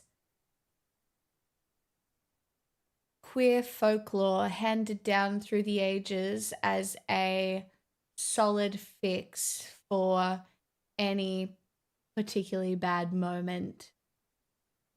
And I say that because it's been recommended to me only twice in my life, and both times by lesbians.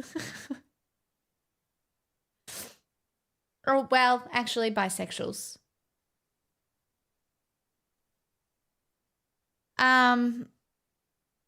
But basically, it's the smell of the orange in the shower. And, like, the fact that you don't have to worry about the mess. You know?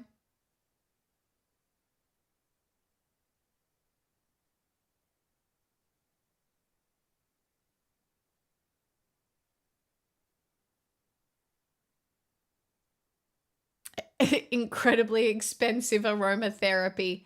Yeah, but with a textural element, like you get to eat it.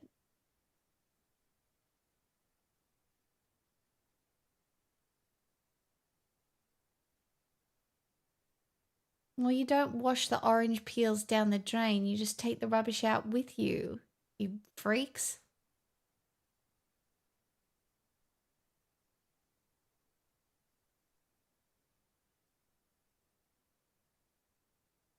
Maybe, Freddie, maybe it is science.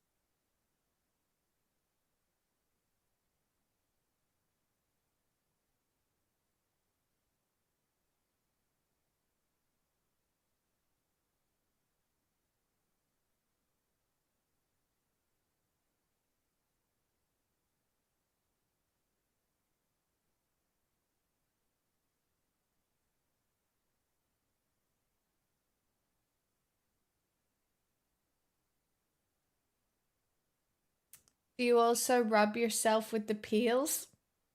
Can't answer that on the internet, can I?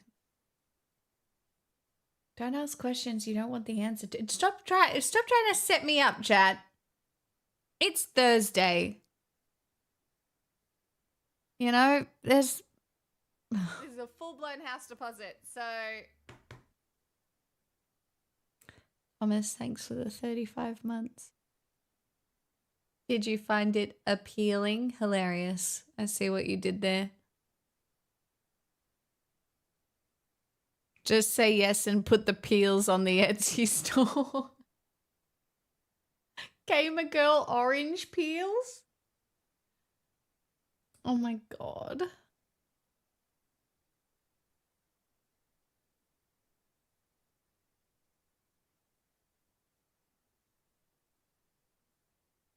Oh my god, Evan. That would sell. Untapped market. Maybe if you candied them. Not candied body candy orange peel. I swear to God. Not the streamer infused orange peel. You guys are freaks. Absolutely not. Hi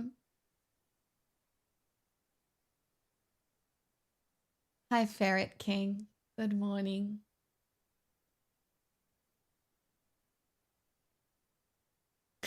Brian, I cannot be held responsible for what you do or do not choose to Google.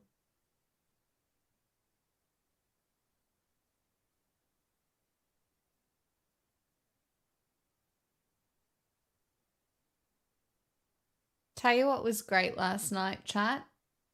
My baked potatoes. I'm doing it again tonight. So, yeah. Do you know what I've really taken a liking to? Putting fried shallots on everything. If something just is missing something, I guarantee you it's almost definitely missing a fried shallot.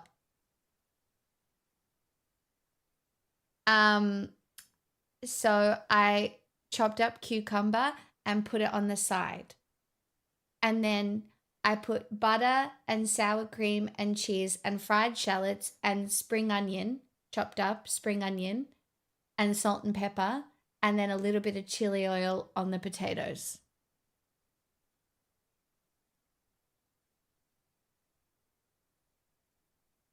And that's what I had.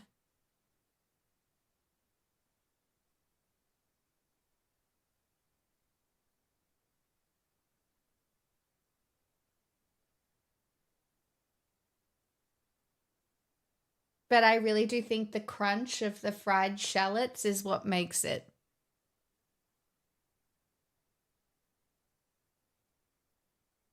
Because as I said, this week I've been out of food, but not really, only out of convenience. And so today I had toast with marmalade and an orange. I did. I unironically had an orange. And then I had tuna and rice.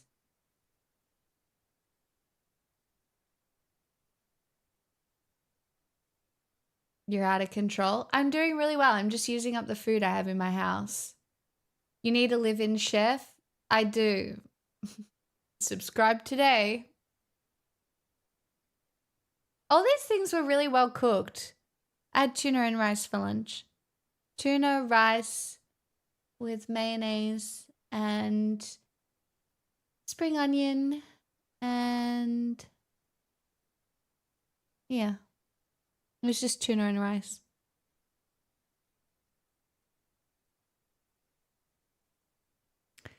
I think that would be good, Evan. Add some protein. What are curly snacks?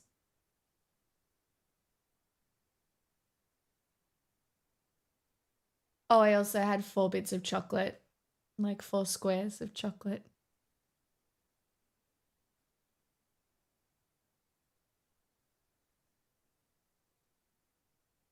I didn't eat it in the shower. No. Maybe gain a skill and start a business in doing one thing, cooking shallots. Excuse me, I already gained a skill and started a business, holy bunch of roses. And you should know that because you've been here like 3 days in a row now. You're basically a regular. So you should know that I have my one skill and I'm not getting any other ones, all right? Somebody else can do the cooking of the shallots and you can just fucking, say thank you for the one skill that I do have. Fucking, you can't give me shit if you're a regular here. I don't know what to tell you. If you show up 3 days in a row, you can't give me shit anymore. And you have to acknowledge that I at least have one skill. Will there be cheese? Yeah, I got lactose-free shredded cheese.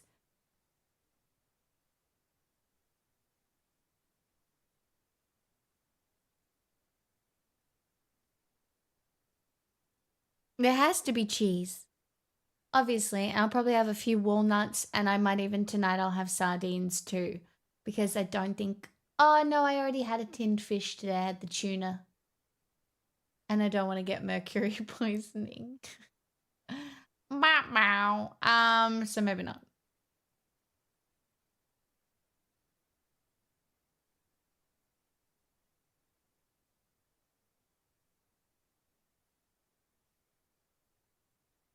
No, Lekevbo, that's not what I said. Hi, Desron. When is the big shop? Probably I'm going to try and not do a big shop until Monday.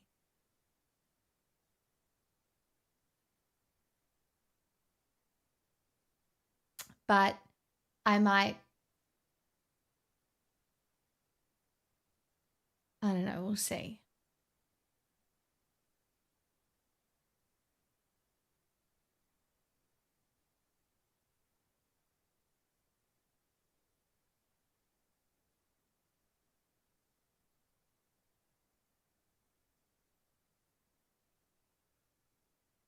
Park Tracker.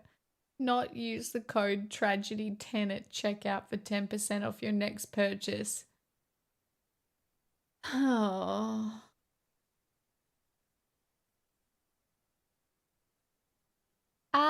I just get whatever the lactose-free cheese is. I think I do okay with lactose, to be honest. But just while I've been trying to be really gentle on my stomach, I'm not doing any gluten or any, I'm just trying to be good. The fish are made of tin. The fish are made of fish, but they come in a tin.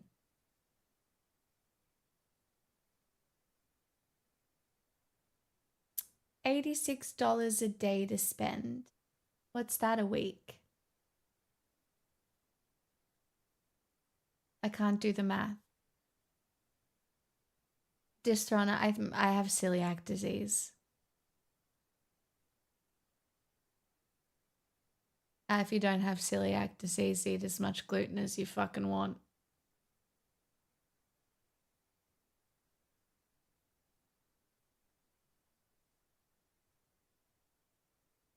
You have $600 spending money a week. I think that's really fine. And that's a lot, really. I think that's more than me.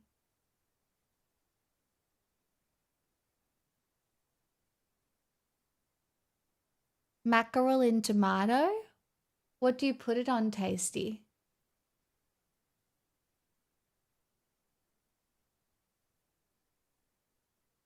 Yeah, if it's $86 a day to spend, is that just spending Distron, or does that include like rent and bills and stuff? I mean, if it includes rent and bills and stuff, it's a little rough, but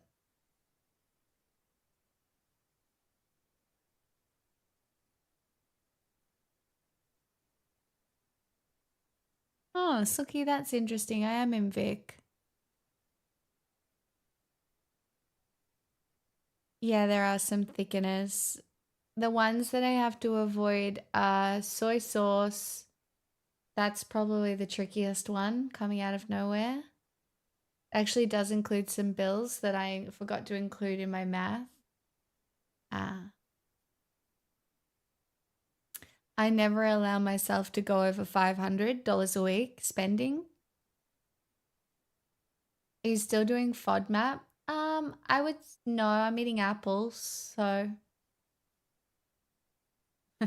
the three progressive suburbs, Suki tracks.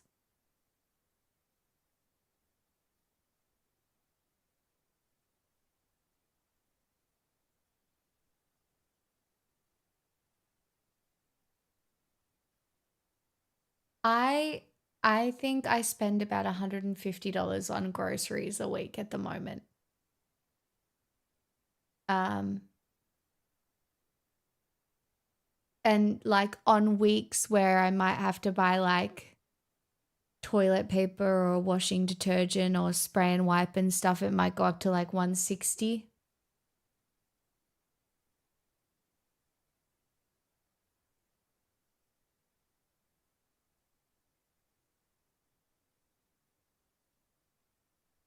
In Australian dollars.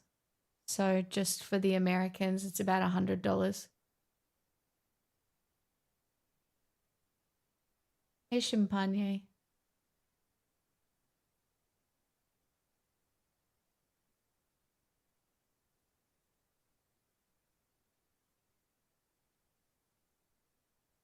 I've been trying to spend a lot less on groceries, eating out a lot less, having noodles and cheap sausages.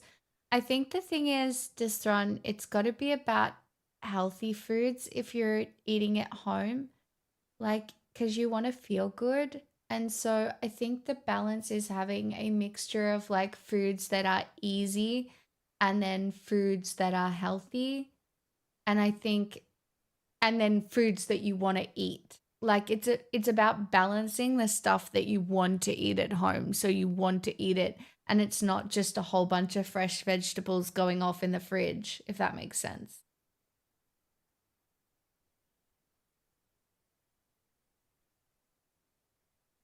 Yeah, Tasty, but you're quite frugal anyway.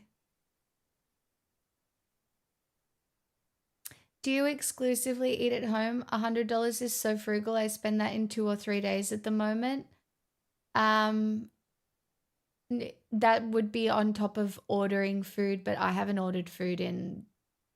The last food I had that I ate out was I spent $25 at Grilled, and it was the other night after go-karting. And I had a gluten-free burger with chips, and it was fucking great. But I haven't been eating out. I haven't been ordering in. And the funniest thing is that I just haven't felt like ordering in either. Like everything on the apps looks unappealing to me at the minute. And I don't know if that's because I don't want to spend the money, or if I look at it and I'm like, oh, that probably has something that's going to make me feel sick. You had a go-kart date? Based. It's true. I went with my 20 boyfriends. I took them all go-karting. It was really fun.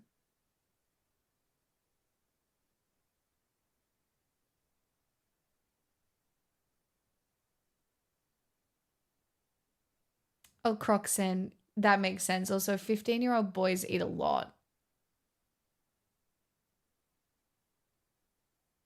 Cost of living is crazy expensive.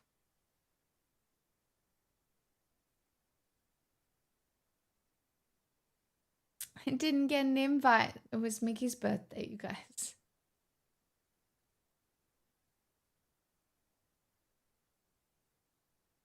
I basically have a brand new schedule at the moment because I'm back at grad school, so I haven't figured out cooking at home in the middle of making all the classes and assignments my problem. I mean, if you can afford it, it doesn't matter. You know? The thing is, you live how you can afford. Some people eat out every night because they can afford to. I wouldn't, but some people can. Exactly, Suki, you get it. That's why I started watching anime. Joking. Illuminated, that is kind of shocking.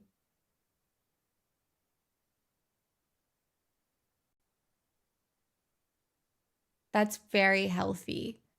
Champagne. You have a really healthy diet at the moment though, right? Because you've been losing weight. Like you've been really onto your diet from what I remember.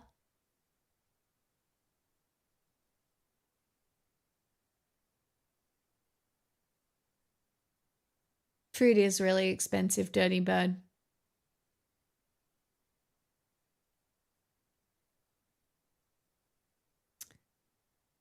I'm just of the opinion that cooking food for yourself tastes better. Like I do think sometimes you can get really good like prepackaged foods. For example, right now I've got some really delicious like dumplings, like gluten-free dumplings. But at the same time, sometimes I just think things taste better if you cook them. I do not have the space, undead, but I do have strawberries and tomatoes growing on my balcony at the moment, and I've got rosemary, and I started to grow coriander and a couple of flowers and some lavender.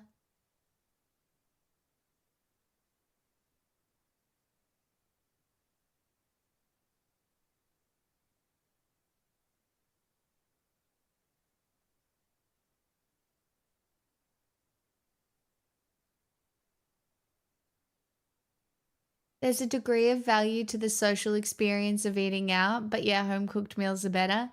Well, when I would be eating out, I'm here with you guys.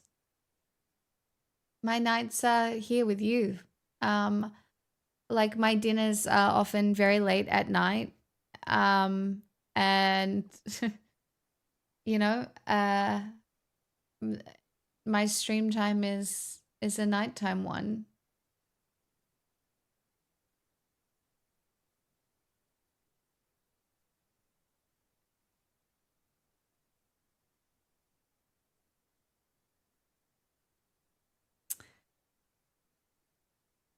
That's Vox, that feels very American to me. When I watch Americans cook, because I do watch Americans cook online a fair bit, a lot of it does seem really prepackaged or frozen. It's not really like that here.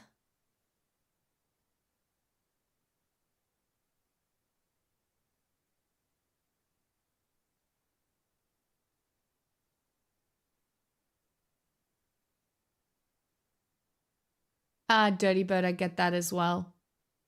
When I am feeling particularly lazy, ordering something that will last me 2 days is a far more like nutritionally balanced way of eating. But I've gotten really good now at my favorite thing to do is have frozen prawns in the freezer.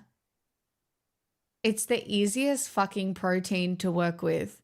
Like just green prawns frozen in a bag. And then you just chuck a few in a stir fry or in a laksa or whatever. It is the easiest protein to work with other than maybe tofu, but even tofu goes off. Deadly for me? You're allergic to shellfish?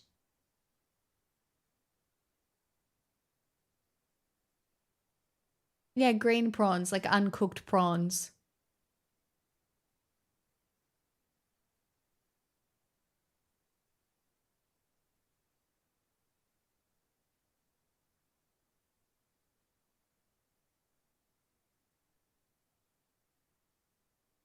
I don't use frozen veggies though. I hate them.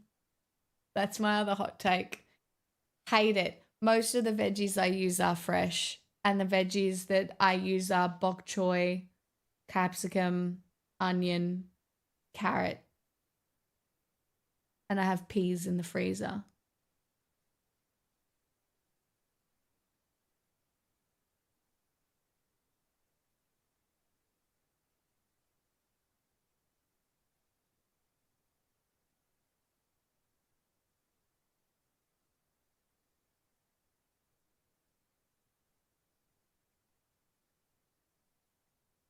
Did you see the senator that said you would turn into literally the alien if you ate shrimp? Well, just another experiment for me to do on the internet. To be honest, cooking for yourself is expensive. I have a big freezer and a big fridge and a good stove and space to cook. It's not exactly common, I understand. Cooking for yourself is expensive sometimes. Not all the time. If you've got the ingredients, you can be very frugal about it. At least that's what I have been able to do. The issue is it's the time and being in the mental state to want to cook for yourself and having the cupboard full of things that you need. Like, I need to buy olive oil this week, which will be $20 because I'm nearly out. Cooking for one sucks. It does, but I journaled it out and I tried to reframe it a little bit, salmon. As it's just better. You know what I mean? And it had a lot to do with watching Japanese TV shows. Because truly I was like, wow, you know, like everything in Japanese culture is so intentional. And it just got me thinking about things that I do intentionally and things that I don't do intentionally. And I found myself cooking for myself intentionally helps. Like, not as a chore, but as an intentional thing that I'm doing as part of my life. And it doesn't feel lonely as much anymore. Please call me, like, my opinion on this could change next week. Just letting you know. And I do want to be very clear, this week I haven't cooked laksa. Like, the week before I cooked laksa and stir fry and really nice things. This week it's been baked potato. What else did I eat? Dumplings.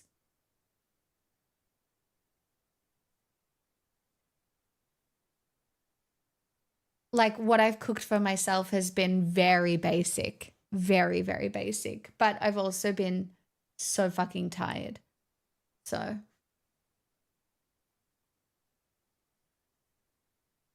No, see, Distron, I get that, but getting olive oil, good quality olive oil, is so much better than having vegetable oils.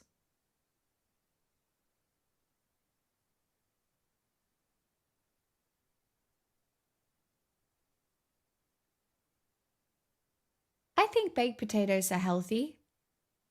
I don't know if the giant mountain of sour cream and cheese I put on it is healthy, but I mean, I don't know. I don't think I'm gaining too much weight or anything, so I think it's fine. And not if you're frying it. Depends. You can get different oils for, yeah, obviously with different heat points.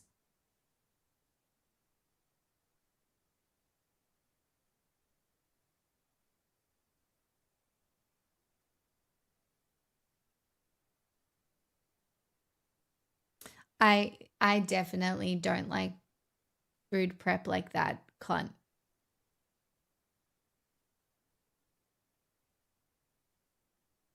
I think olive oil is just genuinely good for you. Like, oils can be good for you.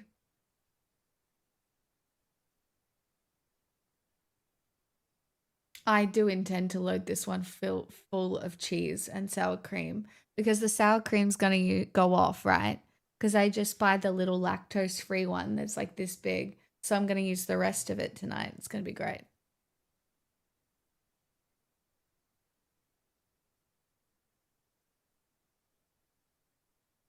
Do you know my favorite oil is sesame oil? You only need a tiny little bit of it, but it just makes a dish so flavorful. Like if you're having a stir fry, that stir fry is 100% improved by sesame oil.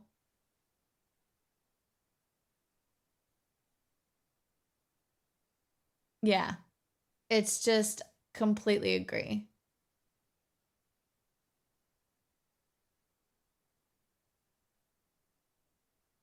You know what's crazy? We're already talking about food. What does Max have for us today?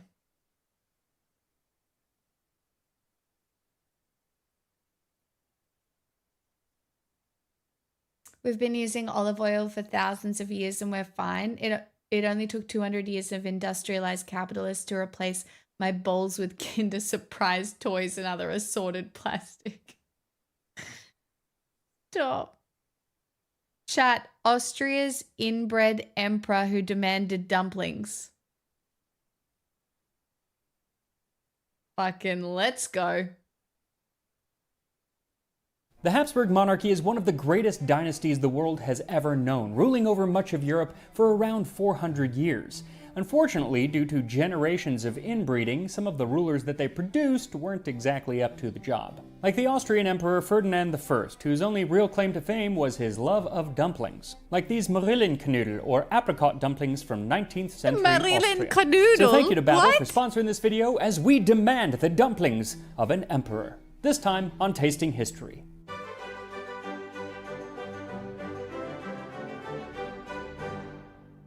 Ferdinand I is an interesting fellow because while he ruled over Austria for 13 years, not an insignificant amount of time, there's not a lot known about him, especially during that period, because he didn't do much of the ruling. See, largely due to the genetic closeness of his parents and their parents, they were actually double first cousins, which means they shared grandparents on both sides. Very, very.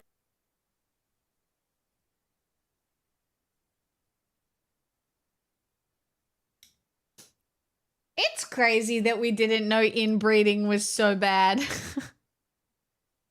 Like, people are like, our genetics are so good, let's keep it in the family. Like, it's kind of crazy, isn't it? When you think about it. The idea that we were like, you know what, let's just keep it in the family. Very close. Largely due to that fact, Ferdinand suffered from a number of physical ailments, everything from hydrocephalus to severe epilepsy to a horrible speech impediment. This, along with supposed impaired cognitive abilities, made it so he didn't have a lot to say in the governing of the empire. In fact, one of the only things he is known to have said, probably, is Kaiser bin ich und Knödel muss ich haben. Emperor am I, and dumplings I must have. There are different variations on that quote. They were all written. Emperor am I, and dumplings I must have.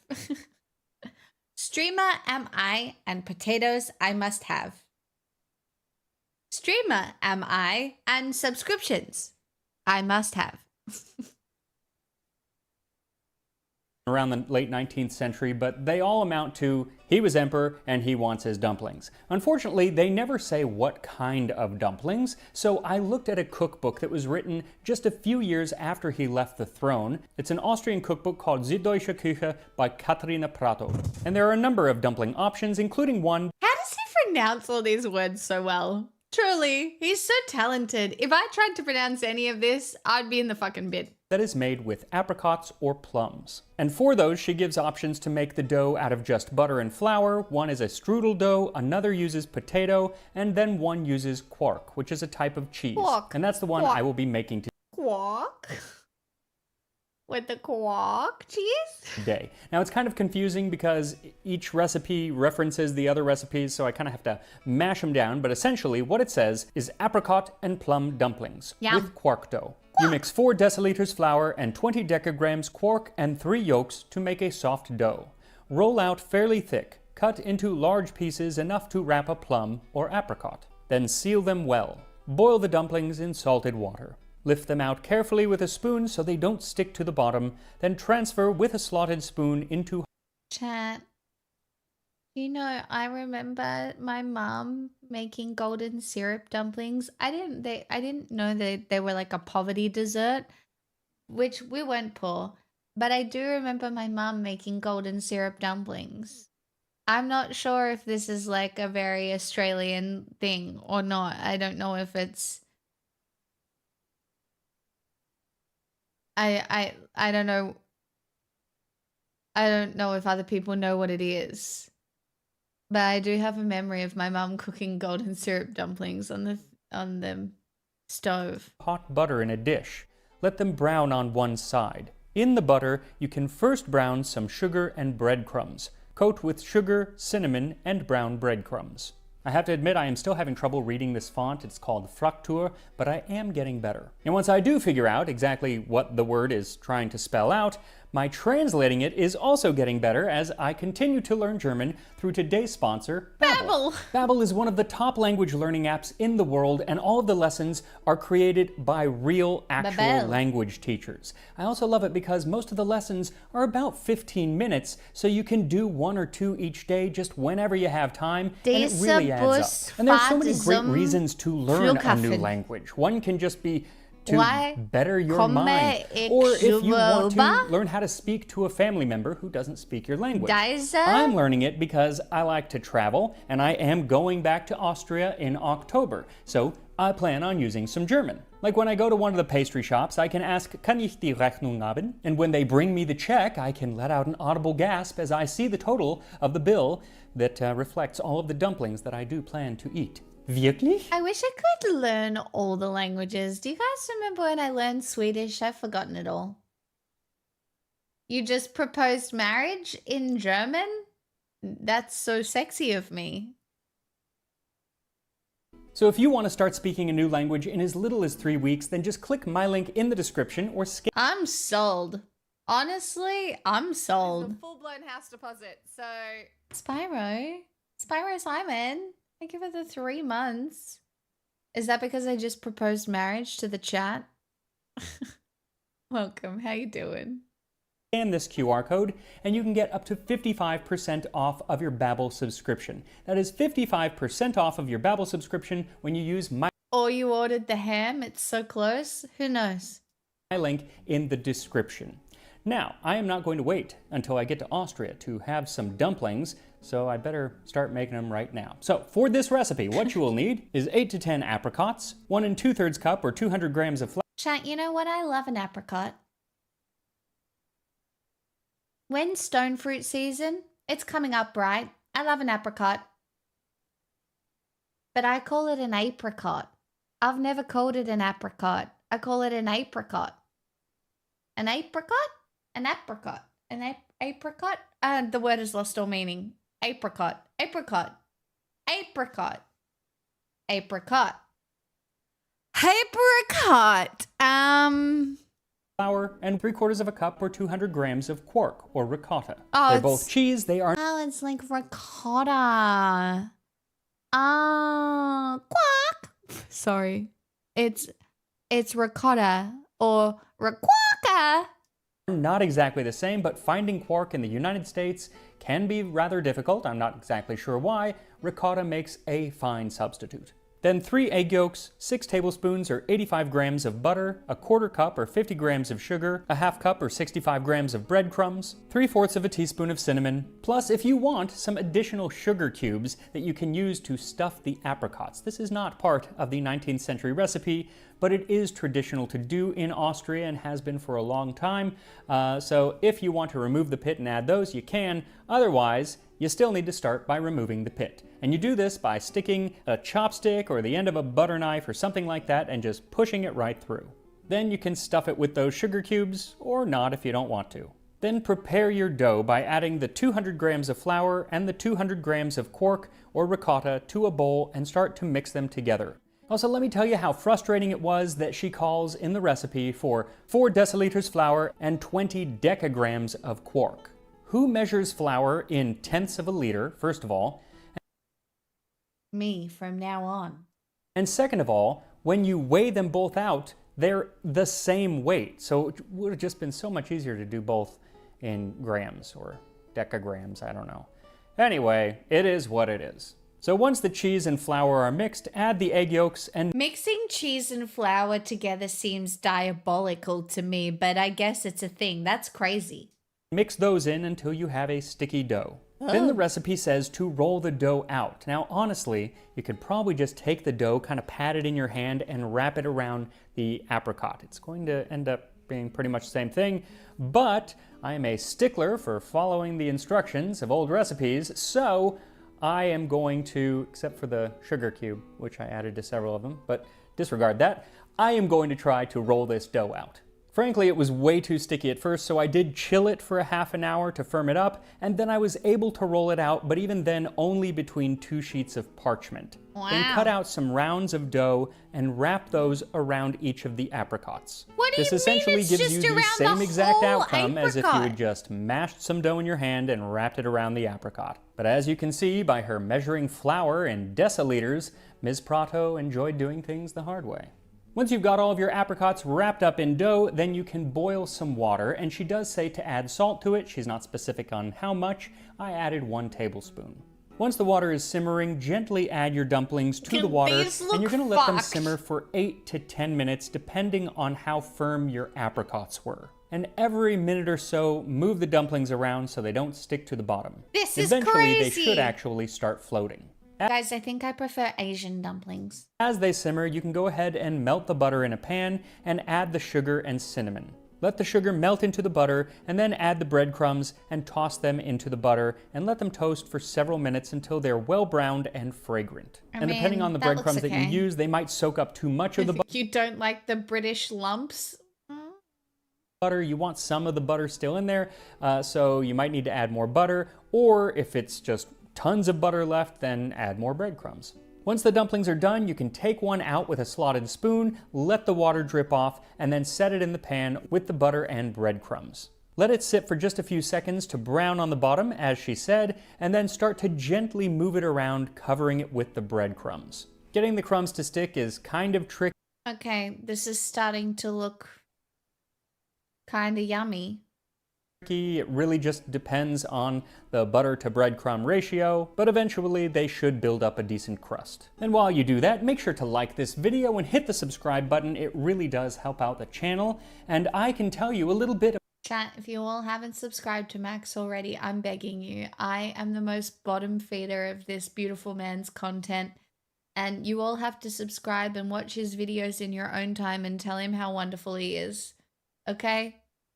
Please, so he doesn't hate me for bottom feeding his content, alright? I am the mollusk to the whale that is his incredible content. And sometimes I feel guilty, but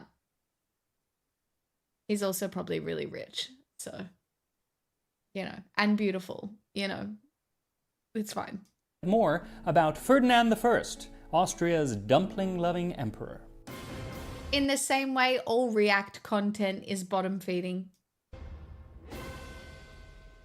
The Habsburgs have always been the butt of jokes when it comes to monarchical inbreeding, and usually it's because Lander you can see it on their 486 face. gifted a Linda! T1 sub to Leonardo Dratini. Thank you for the gifted sub. Welcome. Rulers like Charles II of Spain, Princess Maria Antonia of Austria, and even the elongated head of Ferdinand's father, Franz, or Francis II, last Holy Roman Emperor, and then he became Francis I of Austria. And this head he passed down to his eldest son, Ferdinand. You know, I unironically kind of think, do you guys remember when that person came in and was really mean about my forehead? And they were like, your forehead is so big. This is what I thought they were saying. Now, it was known from pretty early on in Ferdinand's life that he was not going to make a typical emperor because he had a lot of disabilities. Some were like horrible speech impediment and things like that, but also he had epilepsy, which gave him near constant seizures during some periods of his life, so he couldn't hold a glass of water or walk up and down stairs without help. not exactly what they wanted in a typical emperor at the time. So then why did he become emperor? Well, that is a good question. And the answer lies with two people. One was his father, and the other was Prince Clemens von Metternich, his father's chancellor. Now, neither of these men wrote down exactly what their thought process in making Ferdinand emperor was, but when it comes to his father, Francis, it's thought that it had to do with the fact that he just didn't want anything to change, especially the succession line, because he was very conservative when it came to things like this. For most of his life, things had been changing a lot. He had lived through the upheaval of Napoleon Bonaparte and seen the social reforms of his uncle, Joseph II. That is the emperor from one of my favorite movies, Amadeus. Emperor Joseph was a great proponent of the arts, legal reform, and advancements in medicine, and he made the elementary education of boys and girls compulsory. And none of these things were high priorities on Our early equality king. Emperor Francis's list. But maybe the worst thing in his eyes that his uncle did as emperor was to... Sorry, only between white men and women. That's all. It still wasn't great. But look, we'll take the little wins so we can get him, I suppose.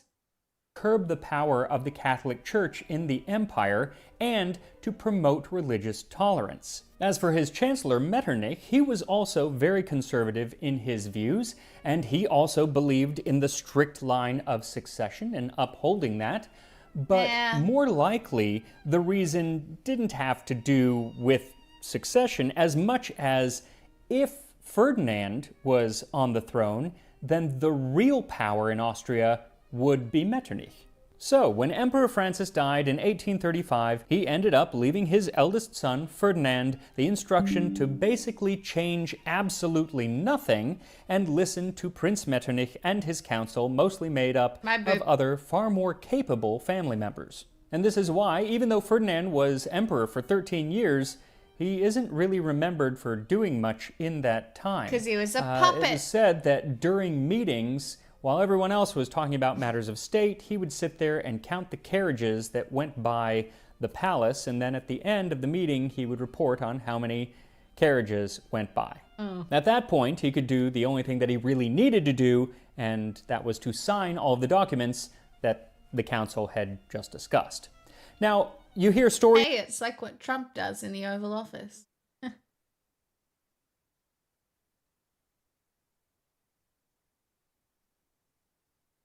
like that, but then it's also known that he spoke 5 languages. He was actually rather witty. He was really interested in the arts and in different inventions and gardening. So it's not entirely clear how feeble-minded he was. Maybe he went in and out, or maybe it was just later on, how people wrote about him. Either way, as emperor, didn't do much. But as I said, it wasn't actually his mental state that was the great hindrance, but rather his physical state. In fact, his wife, Maria Anna of Savoy, was said to have referred to herself as his nurse at times, as he could suffer up to 20 seizures per day. Wow. Now, during his reign, all of these issues were kept pretty hush-hush from the public, and it was only later, after his death, that stories began to be published about the supposed feeble-mindedness of the emperor, 20 seizures a day is pretty fucked up. Including the story about his love of dumplings. As it was recorded, the story came from the first year of his reign. He and his entourage went down to travel through Styria, a region in southern Austria. And while they were walking through a valley, it began to pour rain. And so they took refuge in a farmhouse where a lady and her husband had just prepared a dinner of dumplings made with coarse flour. This was the epitome of peasant food, and so the emperor had obviously never tried it before. But being good hosts, the couple said, "Would you like to share our dumplings with you?" And Ferdinand said, "I don't mind if I do."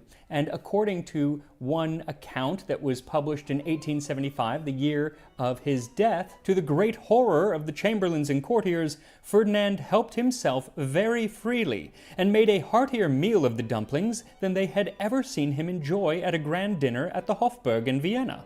Well, when they finally He return didn't even know that he liked dumplings. to Vienna, he insists on having these dumplings as part of every meal that he eats.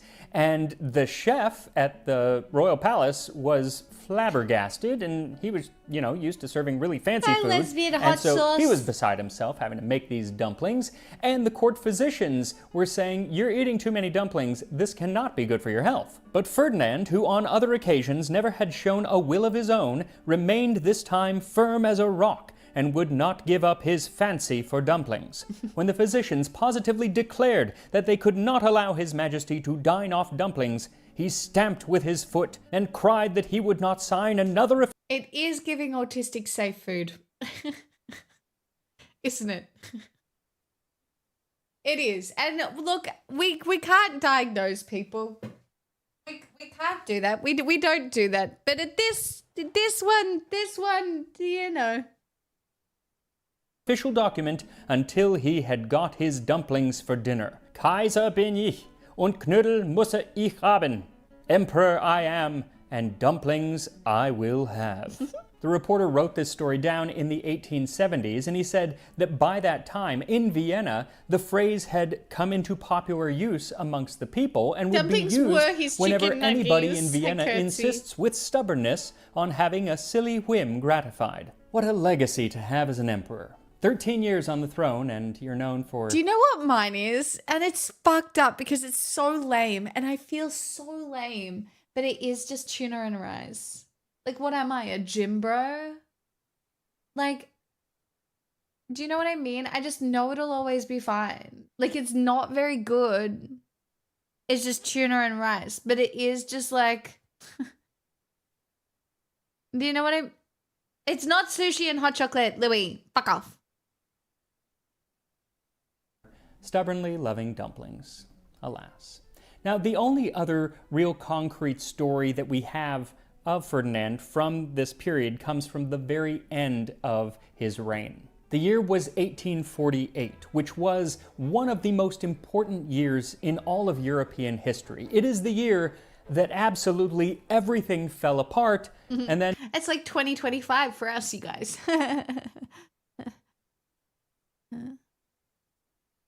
for the most part, was quickly put back together again, at least until Oh, well, maybe we get that too. World War I. There have been entire books and classes written on this one year, so obviously it's very complicated and I can't go into the entire thing, but suffice it to say, pretty much everyone was part of a revolution. There were revolutions in Palermo, Paris, Baden, Can't wait to get my tits out for the revolution. Like, yay. Look at the art. That's going to be so exciting. Tits out for the revolution. Munich, Berlin, Poland, Milan, Venice, Dresden, Moldavia, Wallachia, Transylvania, Prague, Rome, Budapest, and of course, Vienna. Many Wow, of it really was everywhere, hey. these revolutions could actually be tied to a system that Prince Metternich had set up at the end of the Congress of Vienna following the fall of Napoleon. Well, while this system kept the peace for a very long time, in 1848 it all fell apart and Metternich was dismissed. But that did not end the revolutions. There was a full-scale war of independence in Hungary that aimed to throw off the Habsburg rule. In Vienna, the Minister of War was taken by an angry mob and lynched near the armory. As the crowds raged just outside the doors of the palace, Ferdinand asked someone, "What is going on? What is all that?" Chat, it's fine. Lots of things happen to other people as well. It's not just us. It's okay. Lots of things happen to other people in different times. We're chilling. That noise, and someone told him the people are revolting, and he just asked, "Are they allowed to do that?" Well, yes, they were allowed to do that, I guess. Can't really stop them. And so he ended up fleeing the capital and then abdicated in favor of his far more capable nephew, Franz Joseph, who would rule until World War I. Ferdinand is recorded as saying to Franz upon giving up his throne, "God bless you, be good. God will protect you. I do this gladly." Though years later, in 1866, when Franz Joseph suffered a horrible military defeat at the Battle of Königgrätz, Ferdinand was said to have remarked, "Well, even I could have done that." He seems like he was a soft man. See, guy was pretty witty. He's Non-derogatory. Spent the remainder of his life in Prague, gardening mostly, and was by all accounts beloved. He even earned the sobriquet Der Gütige, translated as the kind or sometimes the benign. Not Aww. a bad way to be remembered, I suppose, though I think even a better way is actually to be remembered as the emperor. Fire Eater, there are always little bits and pieces of truth sprinkled among retellings of history.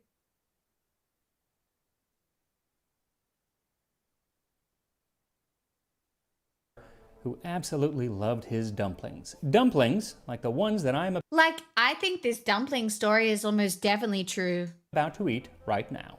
So once all of the dumplings are coated in breadcrumbs, sprinkle with a little powdered sugar and serve. And here we are, the apricot dumplings of Kaiser Ferdinand of These look like they're gonna fuck, and I would eat them. Are you kidding me? Look at that, yeah. Austria. I do believe that they need to be served Like, give me with cream. pretty much right away while they're still pretty warm. Modern recipes, if you look at them, they're a little bit different in how they coat them, and frankly, I think it's probably easier to get the coating on them using modern recipes, but this ended up working pretty well. And, you know, powdered sugar hides a lot of issues. Here we go. Oh. That's dainty. That's really good, though. I don't know if you can see that beautiful color of the apricot inside. It's just so juicy. And the outside, wonderfully crisp, like crunchy outside. But then the dough is very soft. It's almost like a shell on the outside and then very soft. Sweet, but it is mostly apricot. So you're getting apricot sweetness, not just sugar Apricot is such a weird word, apricot. sweetness, which is good. The quark, it doesn't taste like cheese in any capacity. It's almost just like, I think, helps the texture. So I'm guessing the potato ones are very similar. I don't know that for a fact, but I would think, because you're not getting the flavor at all of cheese. It's more like a pie dough. They're really good though. I'm taking another bite. Don't judge me for how this looks. No judgment here. Nah, it looks delicious. So they definitely take some finesse, some patience. Probably better to eat it with a fork and knife than not just bite into it like an apple. Whatever. But Oh my god, you're so crazy, Max. You're so crazy. I can't believe you just bit into a dumpling, you crazy man. fantastic, and you should definitely try them. They are definitely worth it. If apricots are not in season, which they are often not, then plums work. And if not, then wait until one of those two things are in season, I suppose. Also, while I am in Europe, I'm doing Austria and Hungary, and going to be in Spain and Portugal. I'm going to be posting a lot, mostly over on Instagram. I post some here on YouTube on the community tab, but mostly it's over on Instagram. So if you want to follow me and my travels over there, follow me at Tasting History with Max Miller on Instagram, and I will see you next time on Tasting. I don't think we've had the call to Instagram in a while. Maybe I will follow him on Instagram. Really up my parasocial nature. Yeah. Well, that was delightful. Would you like to everybody say hi?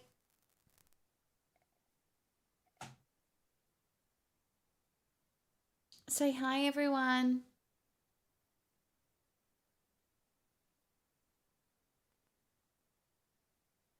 Say hi. She needs to do a wee. Okay, up, down. I'll take you out.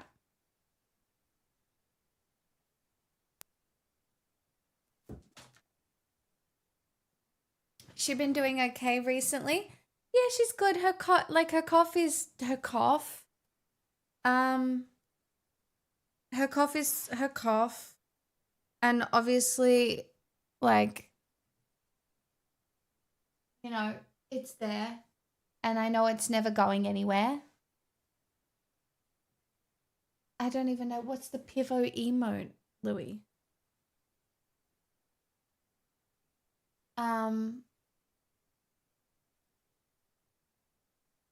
But I mean, she's a pretty happy girl. Yeah. But I do need to take her out to do a wee. So I will be back and then I'll sing you some songs and we will have survived another day. If you can believe it. I'll be back.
I assume she might want to go get water before I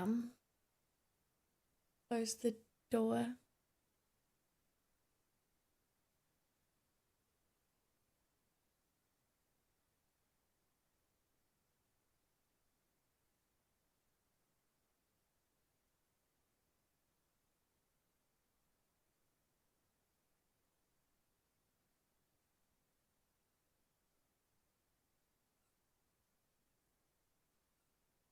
Maybe you want to go get more water? gaming, no more porn. No, we're going to go back and learn how to dance. Twilight Zone, no one noticed. Foolish Games, everybody knows. Mad World, your pick. I would love to sing all of those. I probably can get water. She did want water. She's sucking it up now.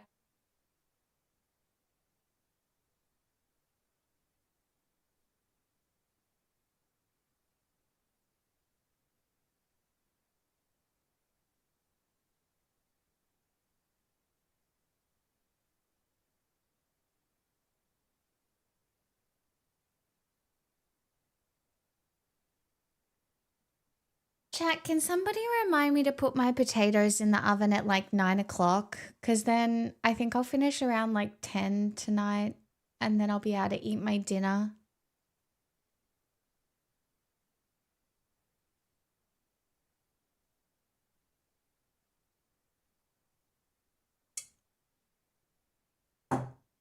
It's in 35 minutes. Salmon, you troll. God, you're so annoying, chat. You're so annoying. Why are you so annoying? Be normal.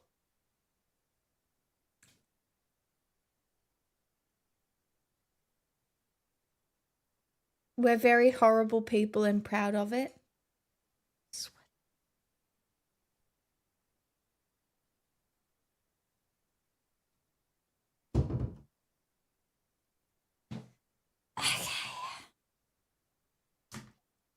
Ibiza, don't you jump on this fucking bullshit train now.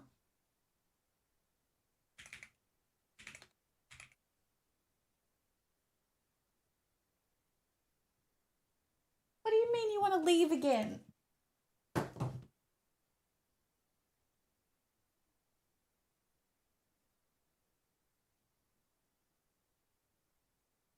There's no pie in my oven. There's no bun in my oven either.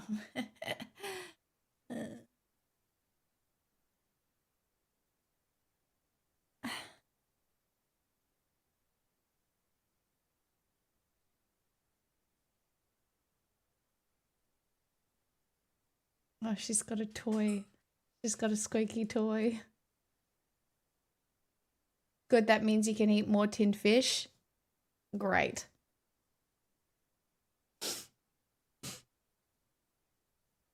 Well gone wrong. Thank you for these requests. I would love to sing all of them.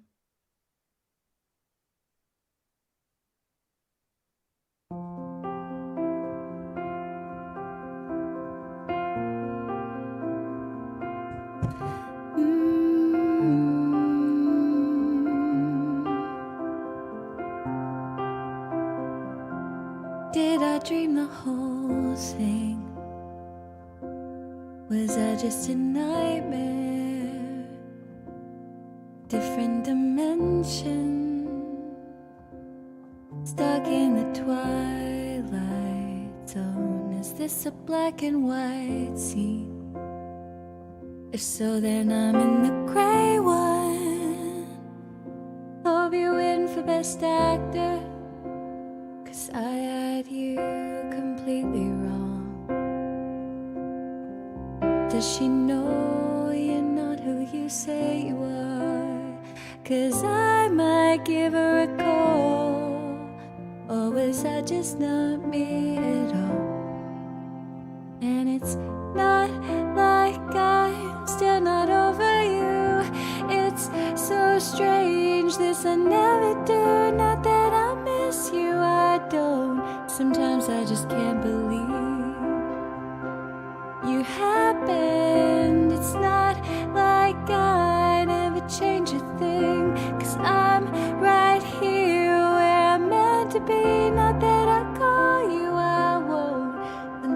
just can't believe you happened. Were we just mistaken? Disguised our intention, and this was a masquerade.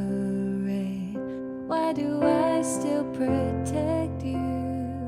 Pretend these songs aren't about you. Hope this might be the last one, 'cause I'm not fooling anyone. Does she know you're not who you say you are? 'Cause I might give her a call. Or is that just not me at all? And it's not like I'm still not over you. It's so strange, this I never do. Not that I miss you, I don't. Sometimes I just can't believe you happened. It's not like I'd ever change a thing, 'cause I'm right here where I'm meant to be. Not that I call you, I won't. Sometimes I just can't believe you happened. It's not like I'm still not over you. Not that I miss you, I don't. Sometimes I just can't believe you happened.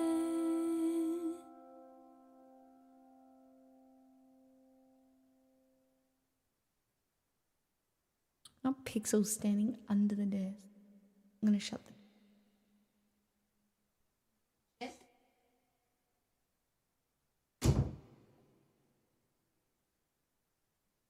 Yeah, well, it's not hard for it to be a highlight on this day. Lol. Let's be real, all right? The bar is in fucking hell.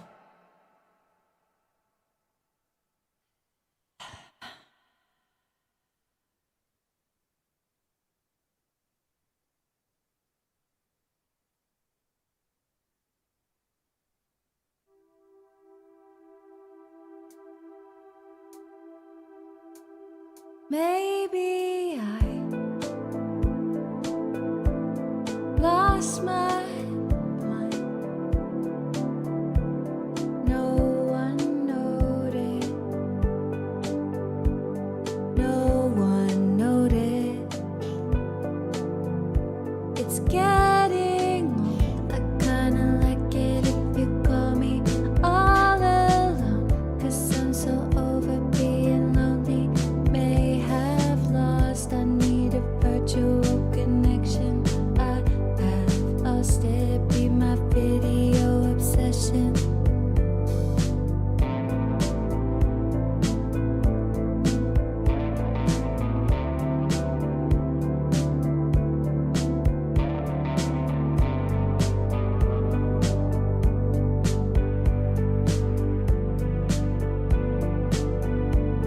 No one tried to read my eyes. No one but you. Wish it were true. Maybe I kinda like it if you call me. It's not right, 'cause I'm so over being lonely. Make you mine, I need a virtual connection. Take out time, be my video obsession. Come on, don't leave me. It can't be that easy, babe. If you believe me, I guess I'll get on a plane, fly to your city. Excited to see your face. Hold me, console me, and then I'll leave without a trace. Come on, don't leave me. It can't be that easy, babe. If you believe me, I guess I'll get on a plane, fly to your city. Excited to see your face. Hold me, console me, and then I'll leave without a trace. Come on, don't leave me. It can't be that easy,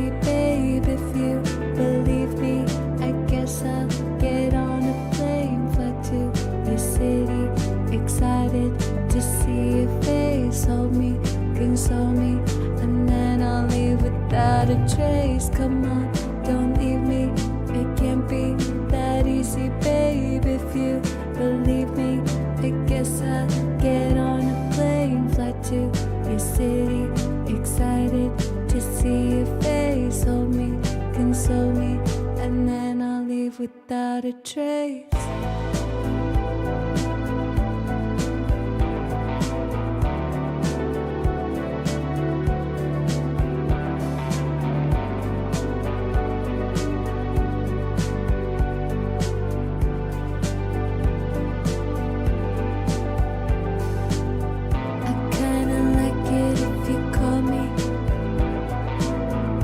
I'm so over being lonely.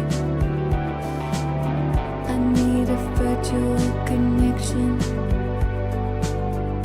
Be my video obsession.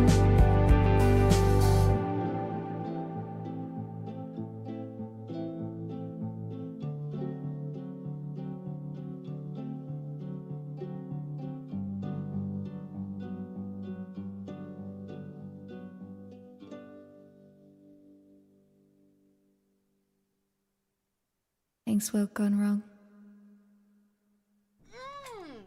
Boy! Everybody knows. It's already on the list, my poggies.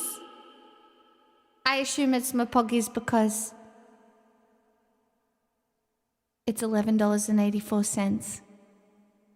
I have Foolish Games, Everybody Knows, Mad World. So you can decide if you want it twice, or you can pick another one if you want. You let me know.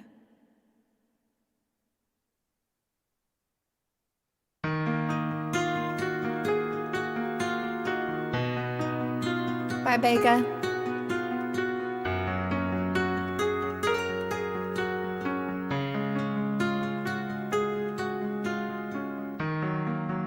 You took your coat off and stood in the rain. You were always crazy like that.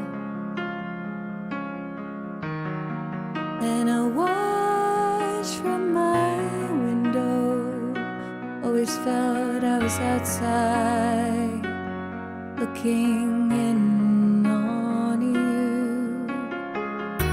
You were always the mysterious one with dark eyes and careless hair. You were fashionably sensitive, but too cool to care. You stood in my doorway with nothing to say besides some comment on the weather. Well, in case you failed to notice, in case you failed to see, this is my heart bleeding before you. This is me down on my knees. These foolish games are tearing me apart, and your thoughtless words are breaking my heart. They're breaking my heart.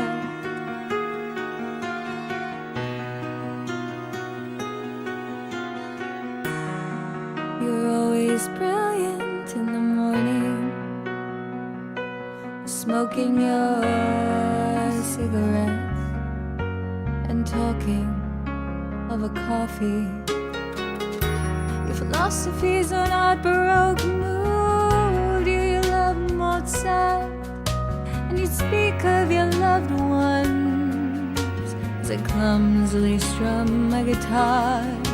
Well, excuse me, 'cause I'm mistaking you for somebody else. Somebody who gave a damn. Somebody more like myself. These foolish games are tearing me, tearing me, tearing me apart. And your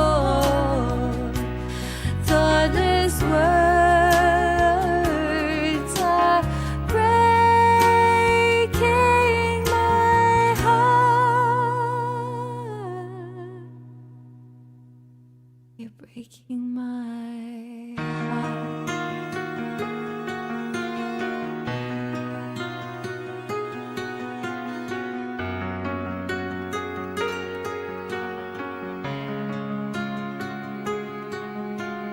You took your coat off and stood in the rain. You were always crazy Like, like I could not that. tell you the last time I paid for anything. Portishead, Glory Box.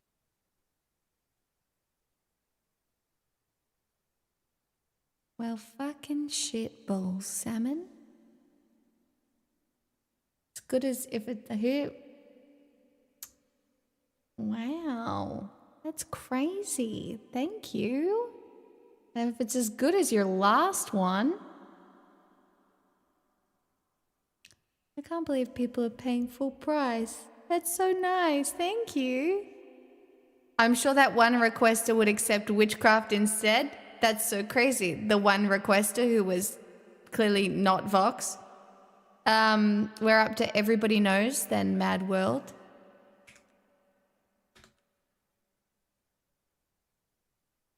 I don't want you to feel undervalued. I don't. I don't. Even when my sub count goes down, I have journaled enough to know that it's not that I'm undervalued. It's cost of living. I make good content. And I have confidence in that. I've been here a long time. That doesn't mean I'm not fucking grateful for a live learn or any song request or any subscription, because I fucking am and I would not survive without it. But I will say you guys make me feel valued on a near daily basis. There's only the occasional day where chat goes bad or I barely make $20 and I'm like, everybody hates me and the world is ending. But it's never that. It's never that bad. No, you can't add Christmas songs. What? No. It's also, what? I would never. I might hire an Etsy witch. Guys, it's not a cult. You can't just tell everybody it's a cult when they first come What? in. Kuba? It's a community, guys. Community. Keep it- Shut up. Thank you for the 5 gifted subs.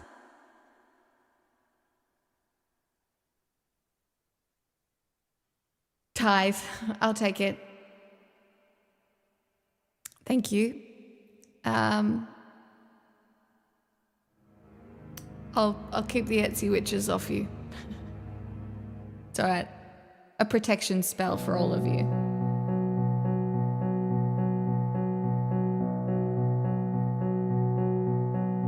Everybody knows that the dice are loaded. Everybody rolls with their fingers crossed. Everybody knows the war is over. Everybody knows the good guys lost. Everybody knows the fight was fixed. The poor stay poor, the rich get rich. That's how it goes. Everybody knows. Everybody knows that the boat is leaking. Everybody knows that the captain lied. Everybody got this broken feeling, like their father or their dog just died. Everybody talking to their pockets. Everybody won a box of chocolates and a long-stemmed rose. Everybody knows. Everybody knows that you love me, baby. Everybody knows that you really do. Everybody knows that you've been faithful, or give or take a night or two. Everybody knows you've been discreet, but there were so many people you just had to meet without your clothes. Everybody knows. Everybody knows. Everybody knows. That's how it goes. Everybody knows. Everybody knows. Everybody knows. That's how it goes. Everybody knows. And everybody knows that it's now or never. And everybody knows that it's me or you. And everybody knows that you live forever when you've done a line or two. Everybody knows the deal is rotten. No Black Joe still picking cotton for your ribbons and bows. Everybody knows. And everybody knows that the plague is coming. Everybody knows that it's moving fast. Everybody knows the naked man and woman are just a shining artifact of the past. Everybody knows the scene is dead. There's gonna be a meter on your bed that will disclose what everybody knows. And everybody knows that you're in trouble. Everybody knows what you've been through. From the bloody cross on top of Calvary to the beach of Malibu. Everybody knows it's coming up hard. Take one last look at this sacred heart before it blows. Everybody knows.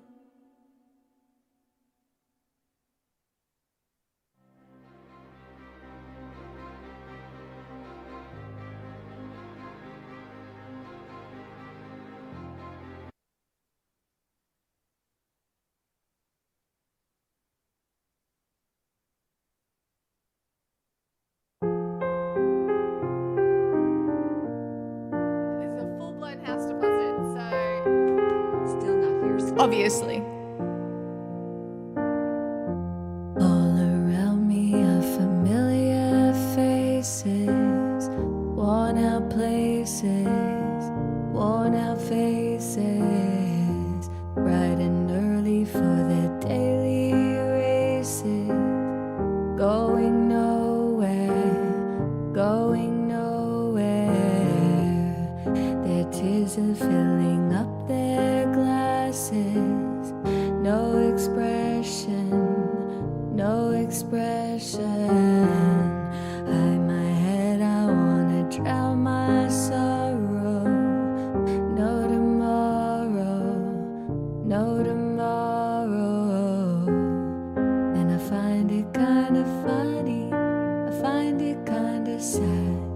The dreams in which I'm dying are the best I've ever had. Find it hard to tell you, I find it hard to take. When people run in circles, it's a very, very mad world. Mad world. Children waiting for the day they feel good. Happy birthday, happy birthday. And I feel the way that every child should. Sit and listen, sit and listen. Went to school and I was very nervous. No one knew me, no one knew me. Hello teacher, tell me what's my lesson. Look right through me, look right through me. And I find it kinda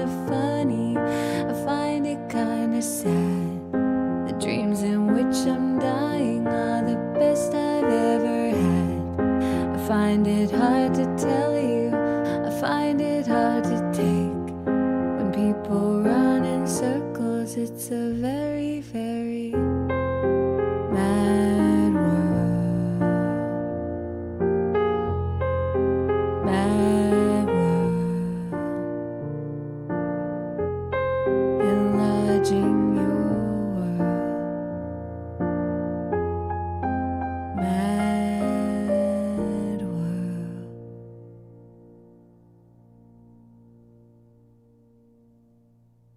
I'm well gone wrong. I'll do my pick after these other ones.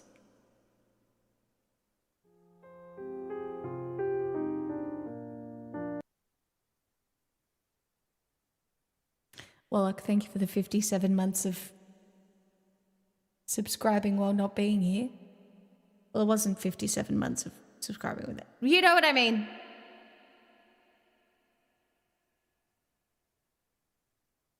Chat, I feel like my water tastes funny at the moment, and that's why I don't want to drink it. But of course you're valued.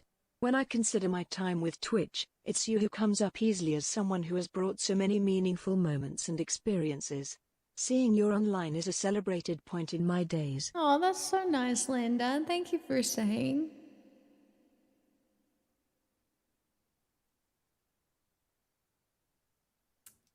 Well, kind of on topic for today. I do have my straw. I don't use it, Babster. I save that for the end of days. Those fingers in my head, that's like I'm here to stay. That strips my conscience bare, it's witchcraft. And I've got no defense for it. The heat is too intense for it. What good would common sense for it do? 'Cause it's witchcraft, wicked witchcraft. And although I know it's strictly taboo, when you arouse the need in me, my heart says yes indeed in me. Proceed with what you're leading me to. It's such an ancient pitch, but one I wouldn't switch. 'Cause there's no nicer witch than you.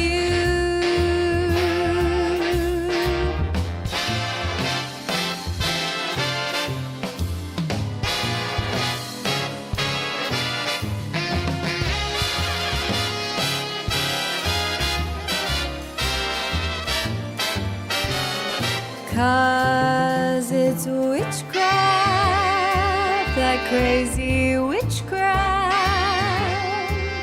And although I know it's strictly taboo, when you arouse the need in me, my heart says yes indeed in me. Proceed with what you leaded me to. It's such an ancient pitch, but one that I never switch. 'Cause there's no nicer witch than you.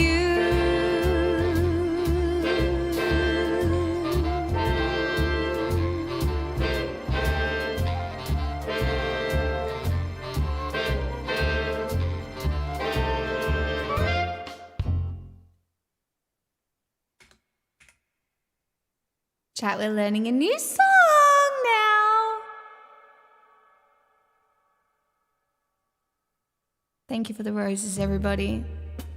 I'm well gone wrong. Thank you for all the requests. Oh. No fucking way this is this song.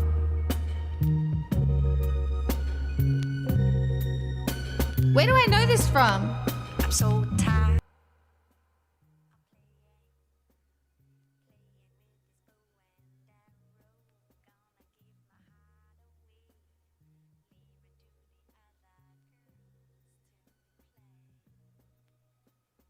I there is too long.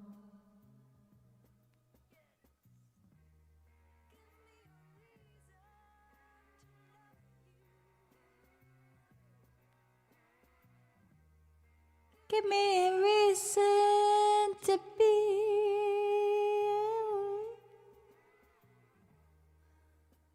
a woman.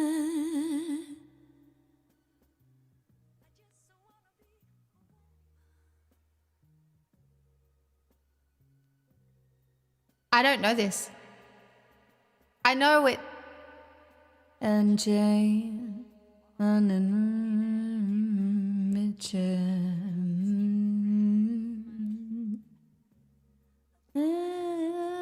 That's good.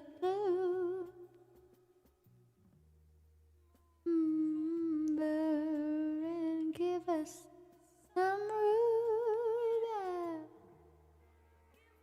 reason to love you. Give me a reason to be a woman.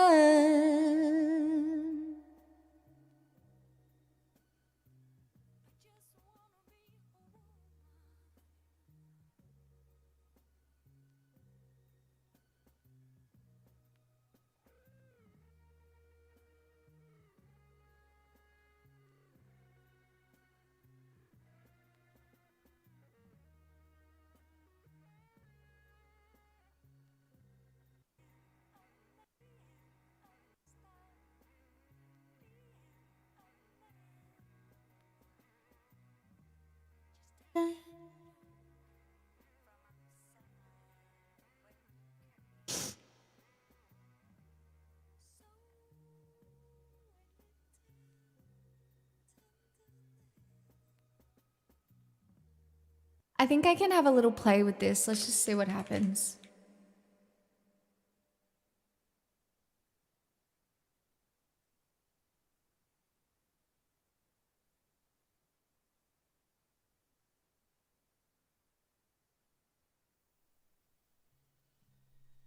I've definitely heard the track before. I do not know the lyrics though at all, or the quiet.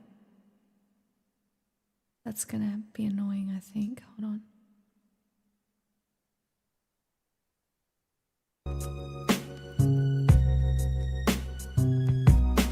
Oh no, there's no.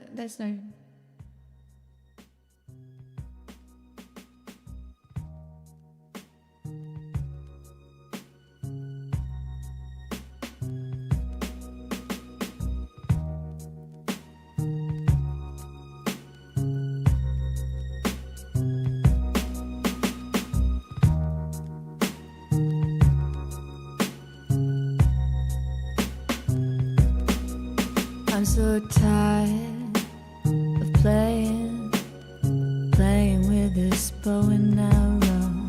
Gonna give my heart away, leave it to the other girls to play.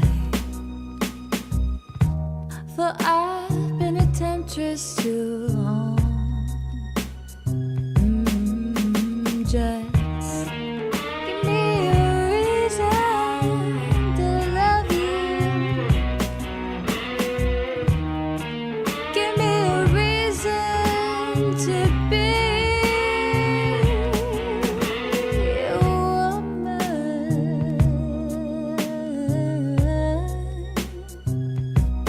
I just wanna be a woman.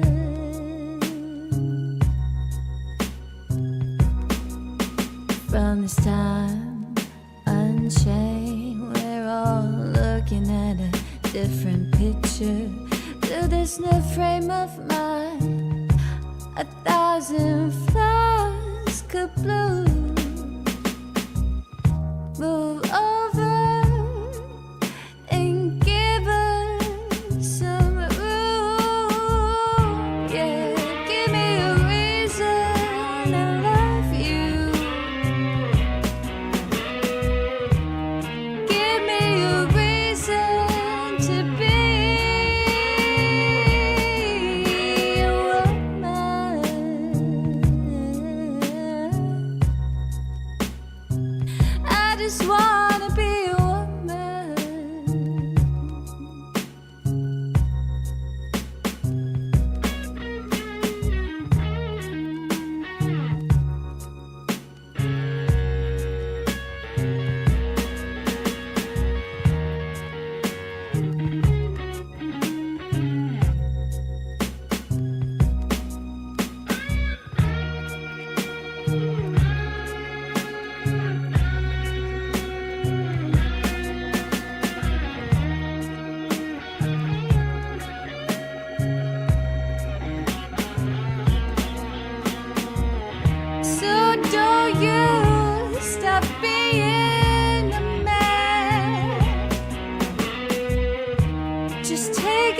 so on it be. I'm so tired of playing with this bow and arrow. Gonna give my heart away, leave it to the other girls to play. Yeah. But I've been a temptress too long. Just give me a reason to love you.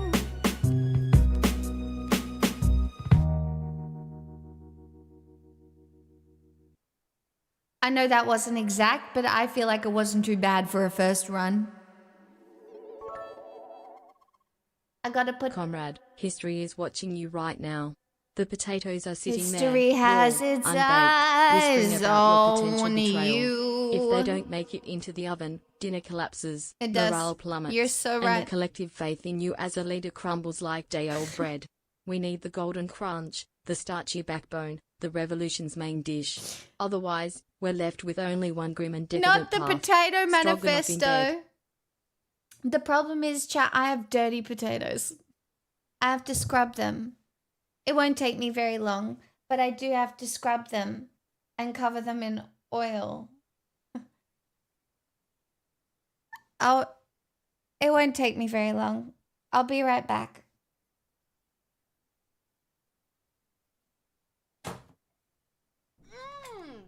Boy! It's 10 p.m. Do you know where your potatoes are?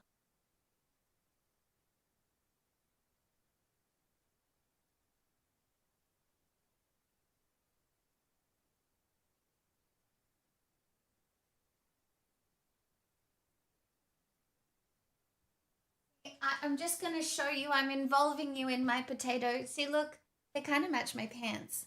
But see, I have to scrub them. But don't they look good? I'm so excited.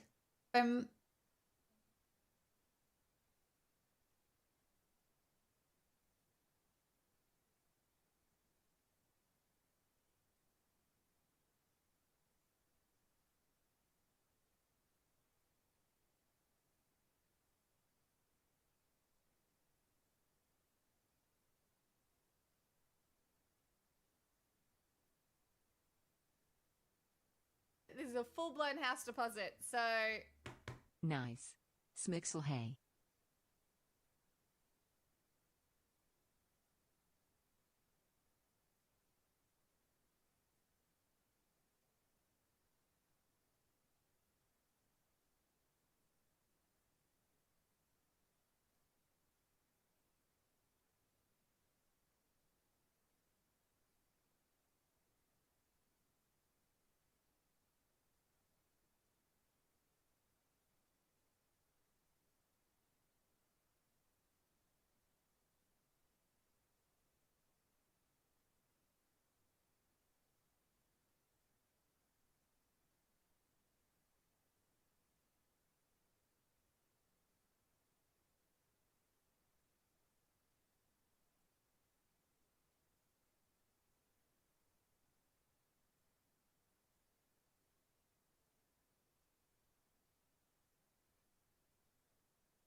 All right, they're in.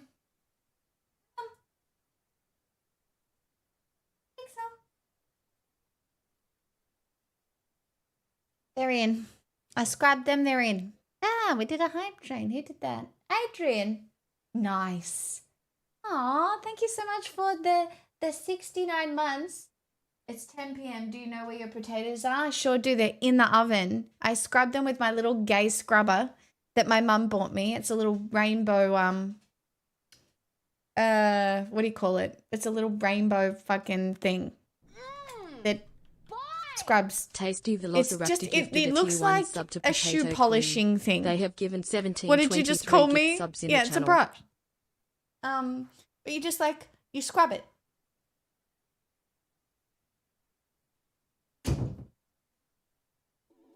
Yeah, a brush. She's a root and got her rooty veggies cooking. I'm actually just so excited. It's going to be great. Yeah, it's just like stiff bristles.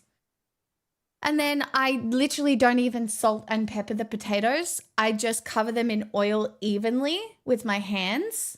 Like, and then I literally don't even spike them or anything. I just put them in the oven. And I learnt that off a British person.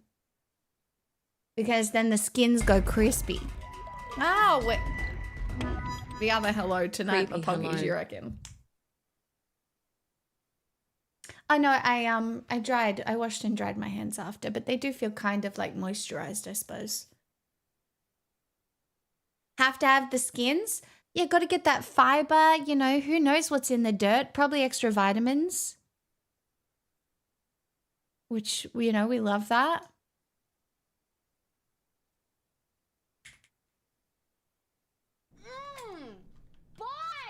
Tasty Velociraptor gifted a tier 1 sub to Oily Potatoes. They have given 1724 gift subs in the channel. Chat, we can't do a potato train. We can't do the potato proletariat train. You know, I can't be a walking, talking cliche, all right?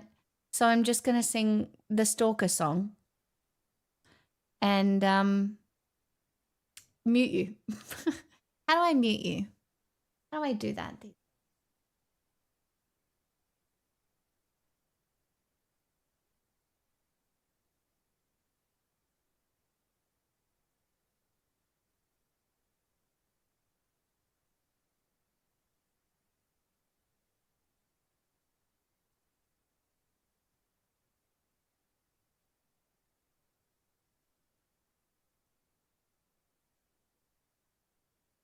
Okay, I don't actually know how.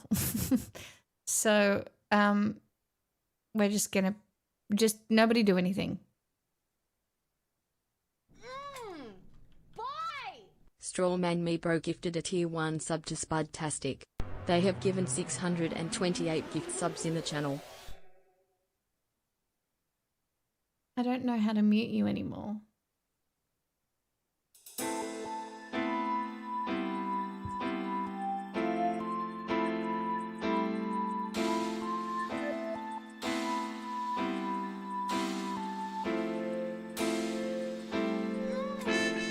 Been alone Cuba32X gifted a tier 1 sub to Moist inside my Potato. mind. They have given 127 I have not been with gift moist subs in the channel. potatoes inside my mind. I can't.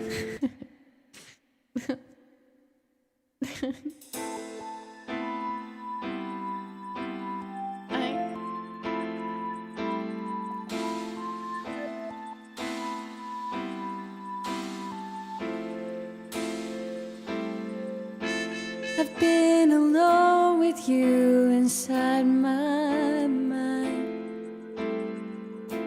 And in my dreams I've kissed your lips 1,000 times. I sometimes see you pass outside my door. Hello,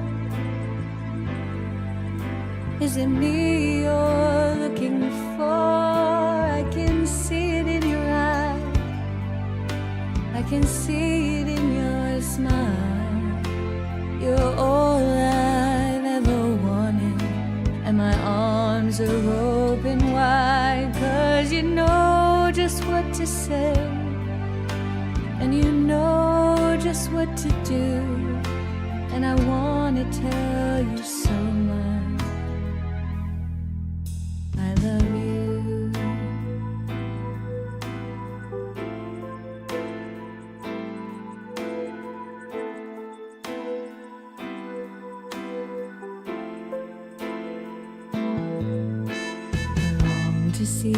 the sunlight in your hair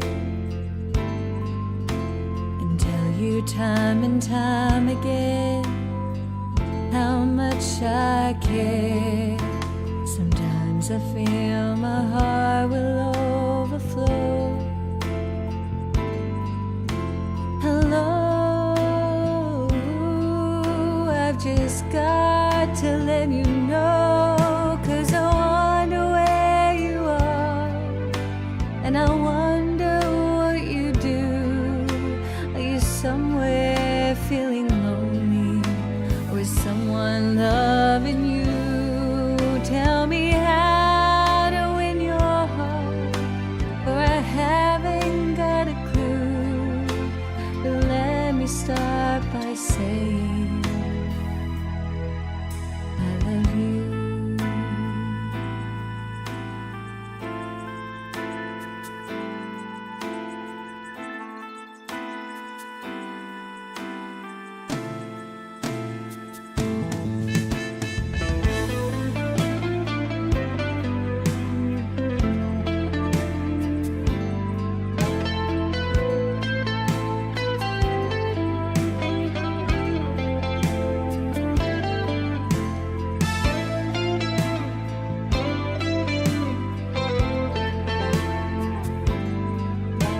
Hello, is it me you're looking for? 'Cause I wonder where you are, and I wonder what you do. Are you somewhere feeling lonely, or is someone loving you? Tell me how to win your heart, for I haven't got a clue. But let me start by saying I love you.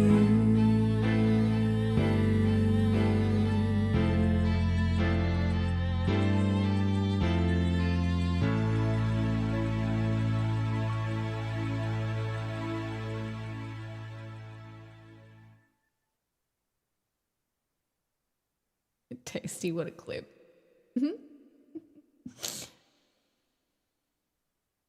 I don't need to watch it, do I? I don't. This- Cuba 32X gifted a tier 1 sub to Moist Potato. They have given 127 I have not been with gift subs moist in the channel. potatoes inside my mind. I mean, maybe I have been with moist potatoes inside my mind. Potatoes are pretty good.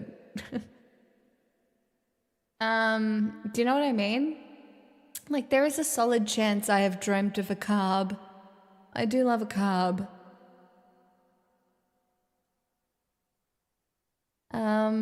And I get to pick one now, don't I?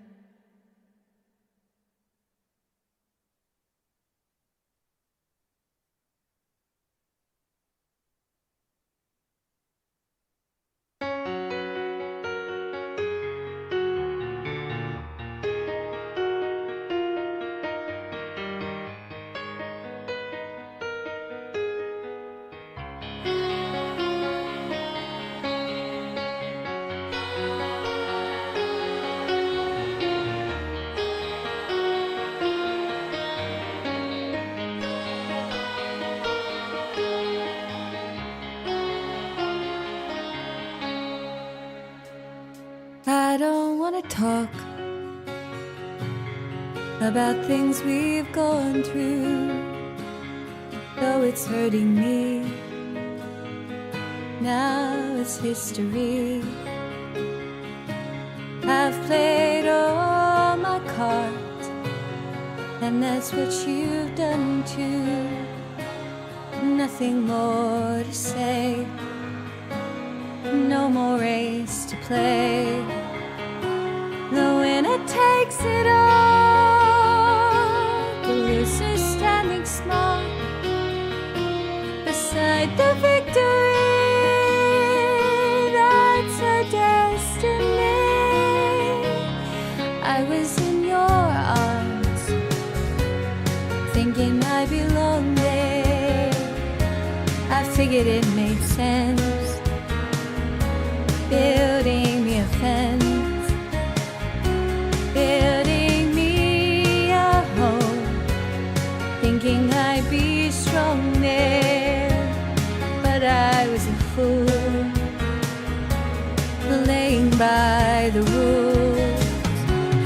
gods may throw a dice, their minds as cold as ice, and someone way down here loses someone dear.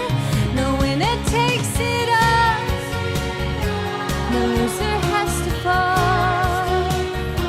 It's simple and it's plain. Why should I complain? But tell me, does she kiss like I used to kiss you? Does it feel the same when she calls your name?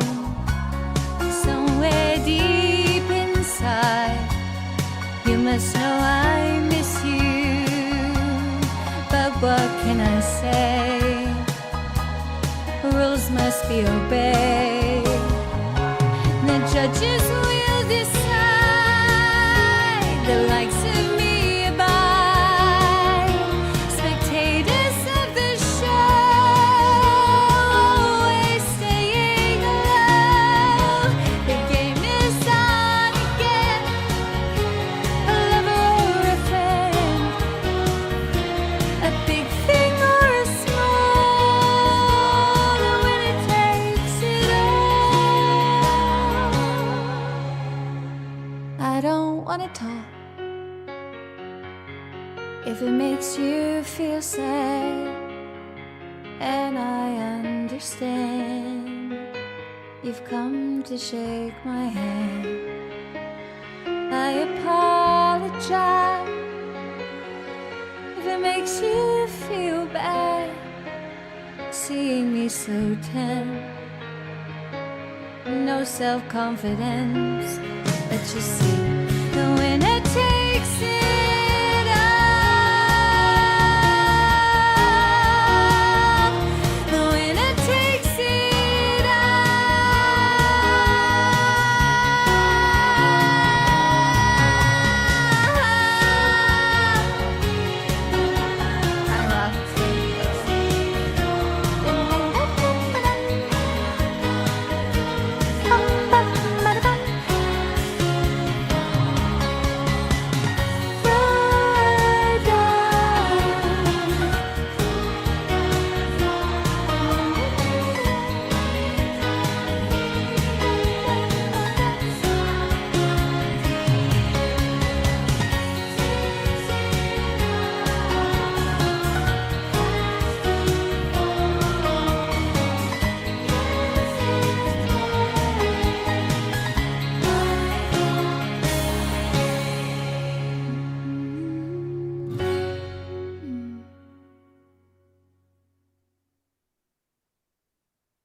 I can sing that one better, but my voice is a bit strained tonight. Hot potato. Are you joking?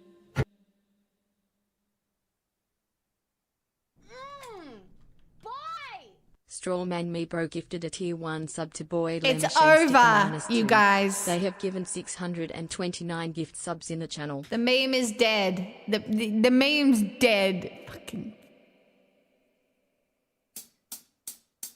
hot potato, hot potato. Hot potato, hot potato. Hot potato, hot potato. Potato. Potato, potato, potato. Cold spaghetti, cold spaghetti. Cold spaghetti, cold spaghetti. Cold spaghetti, cold spaghetti. Spaghetti. Spaghetti, spaghetti, spaghetti. Woo! Wiggly, wiggly, wiggly, woo! Wiggly, wiggly. Give me that food. Woo! Wiggly, wiggly, wiggly, woo! Wiggly, wiggly, wiggly. Give me that. Mashed banana, mashed banana. Mashed banana, mashed banana. Mashed banana, mashed banana.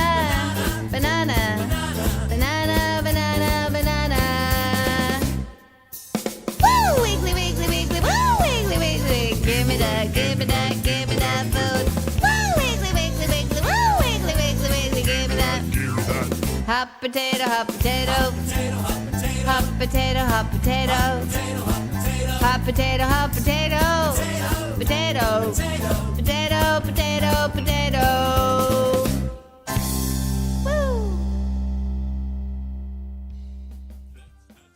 The song is called Hot Potato, and it is a banger by The Wiggles. You are my introduction to that song. Well, it's a very good song. This song could bring about world peace. Maybe it could.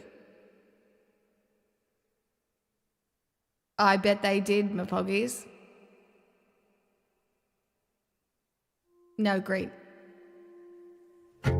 My brain spent hours and days, I still can't figure it out. What happened that year in our house? Still learning to live without you. I wonder what you tell your friends. Which version of our fairy story? The one where you walk out in glory, or the night I moved out in a hurry? I think about you always, tied together with a string. I thought the lilies died by winter, then they bloomed again in spring. It's a heartbreak, mark the end of our girlhood. We'll never go back to our castle in Hollywood. 30 months have come and gone. I'm dating the boy that we dreamed of. I wish I could tell him about us. I wish I could tell you how I finally fell in love. There's not a single day where I didn't wish we were better, that I couldn't borrow your sweater. We were meant to be forever and ever. I think about you always, tied together with a string. I thought the lilies died by winter, then they bloomed again in spring. It's a heartbreak, mark the end of our girlhood. We'll never go back to our castle in Hollywood. I wish you well, I wish like hell you hadn't lied. We could be fine the way I dress, over obsessed still, just like you. I owe it to the best worst friend I ever had. I think about you always, tied together with a string. I thought the lilies died by winter, then they bloomed again in spring. It's a heartbreak, mark the end of my girlhood. We'll never go back to our castle in Hollywood. Chili, thanks for the 29 months in Euro. What is this?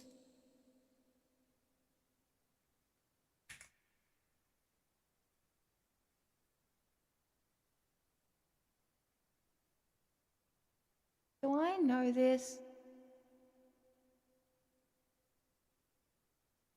I assume it's on the list.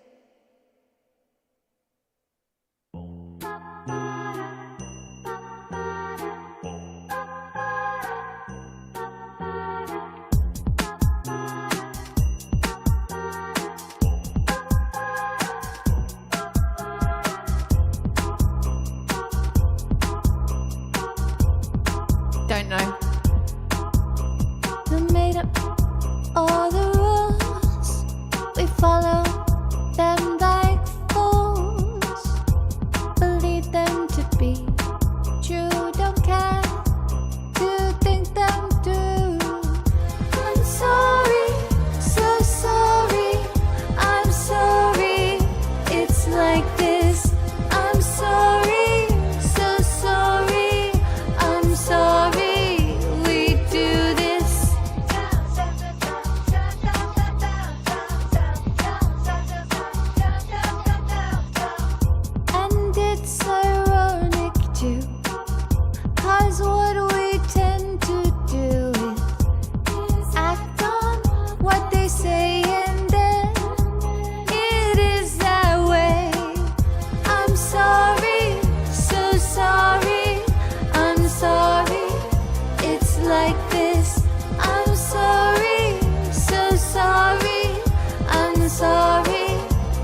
making this shit up on the fly. Do you see what I see? Do you see what I see? Do you see what I see? What I see? Why do we live like this? Is it because it's true that ignorance is bliss? Who are they? Where are they? How do they know all this?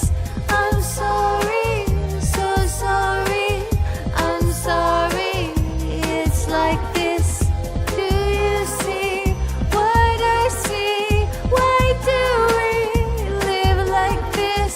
Is it because it's true that ignorance is bliss? Who are they?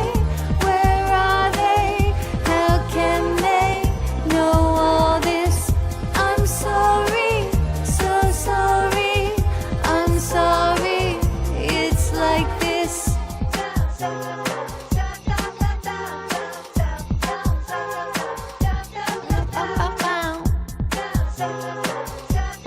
No idea, Neuro. Was any part of that close?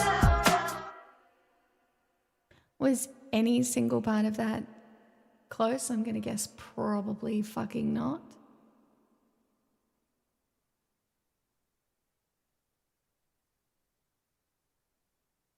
Chat, I think I'm gonna call it there and get into my pajamas before I get to eat my potato. You know what I mean? So then I get to eat my potato. But am I gonna be back tomorrow?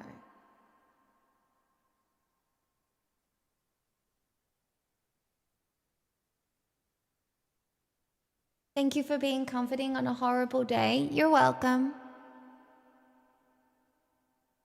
What do you put on your potatoes? It's gonna be sour cream and cheese. I think I'm gonna skip tomorrow.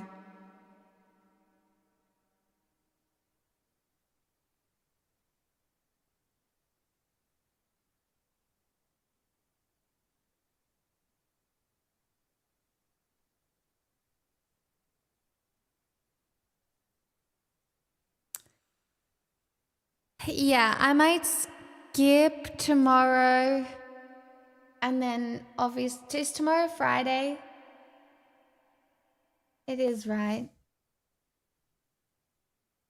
And then, because Saturday I feel like is going to be a big stream.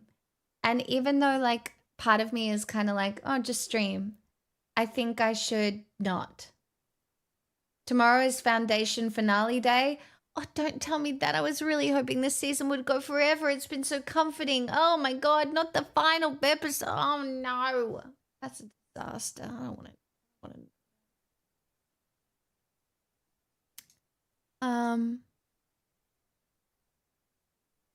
Pixel, did you get zapped?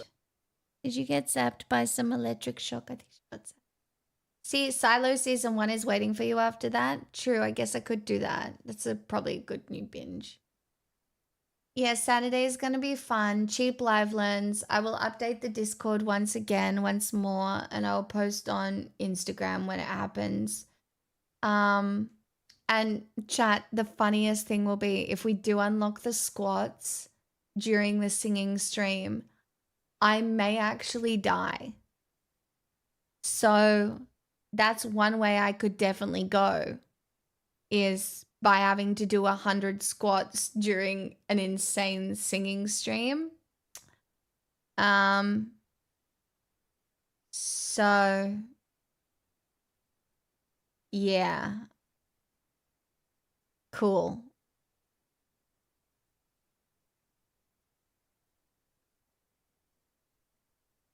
Oh, I still Walker. Squat pain. You can live through squat pain.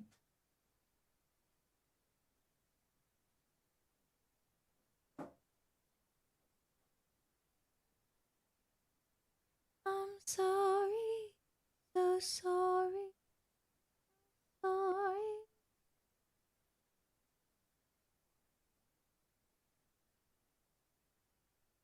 I'll never go back.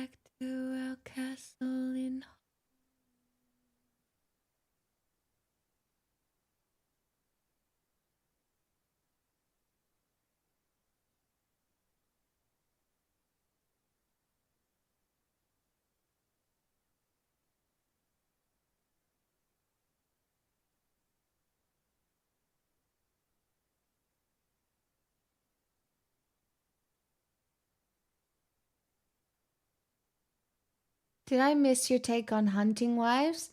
No, because I don't know what that is. But I might look it up.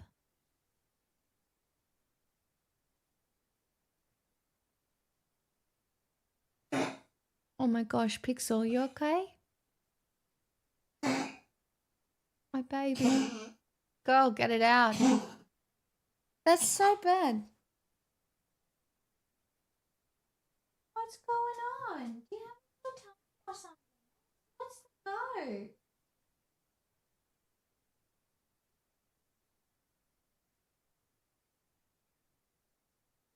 I'm worried something's wrong. Anyway,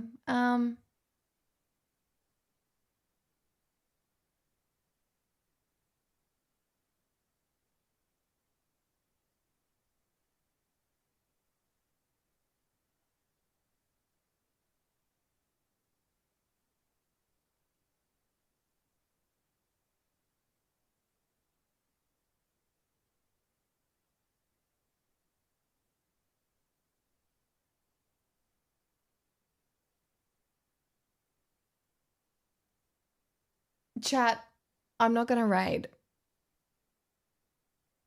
Too much danger today. Does that make sense? I'm not raiding. Hi, Blue. I'm leaving. I'm just ending the stream. Be good to yourselves, chat. Yeah, I'm just not doing that. I hope you all have a wonderful day tomorrow. I'm gonna go eat my fucking potatoes. Not the feminine voice of reason, Mo. Very happy to be the feminine voice of reason. It's so funny. I'm gonna go watch some Dota 2, I think. Gonna be so fun.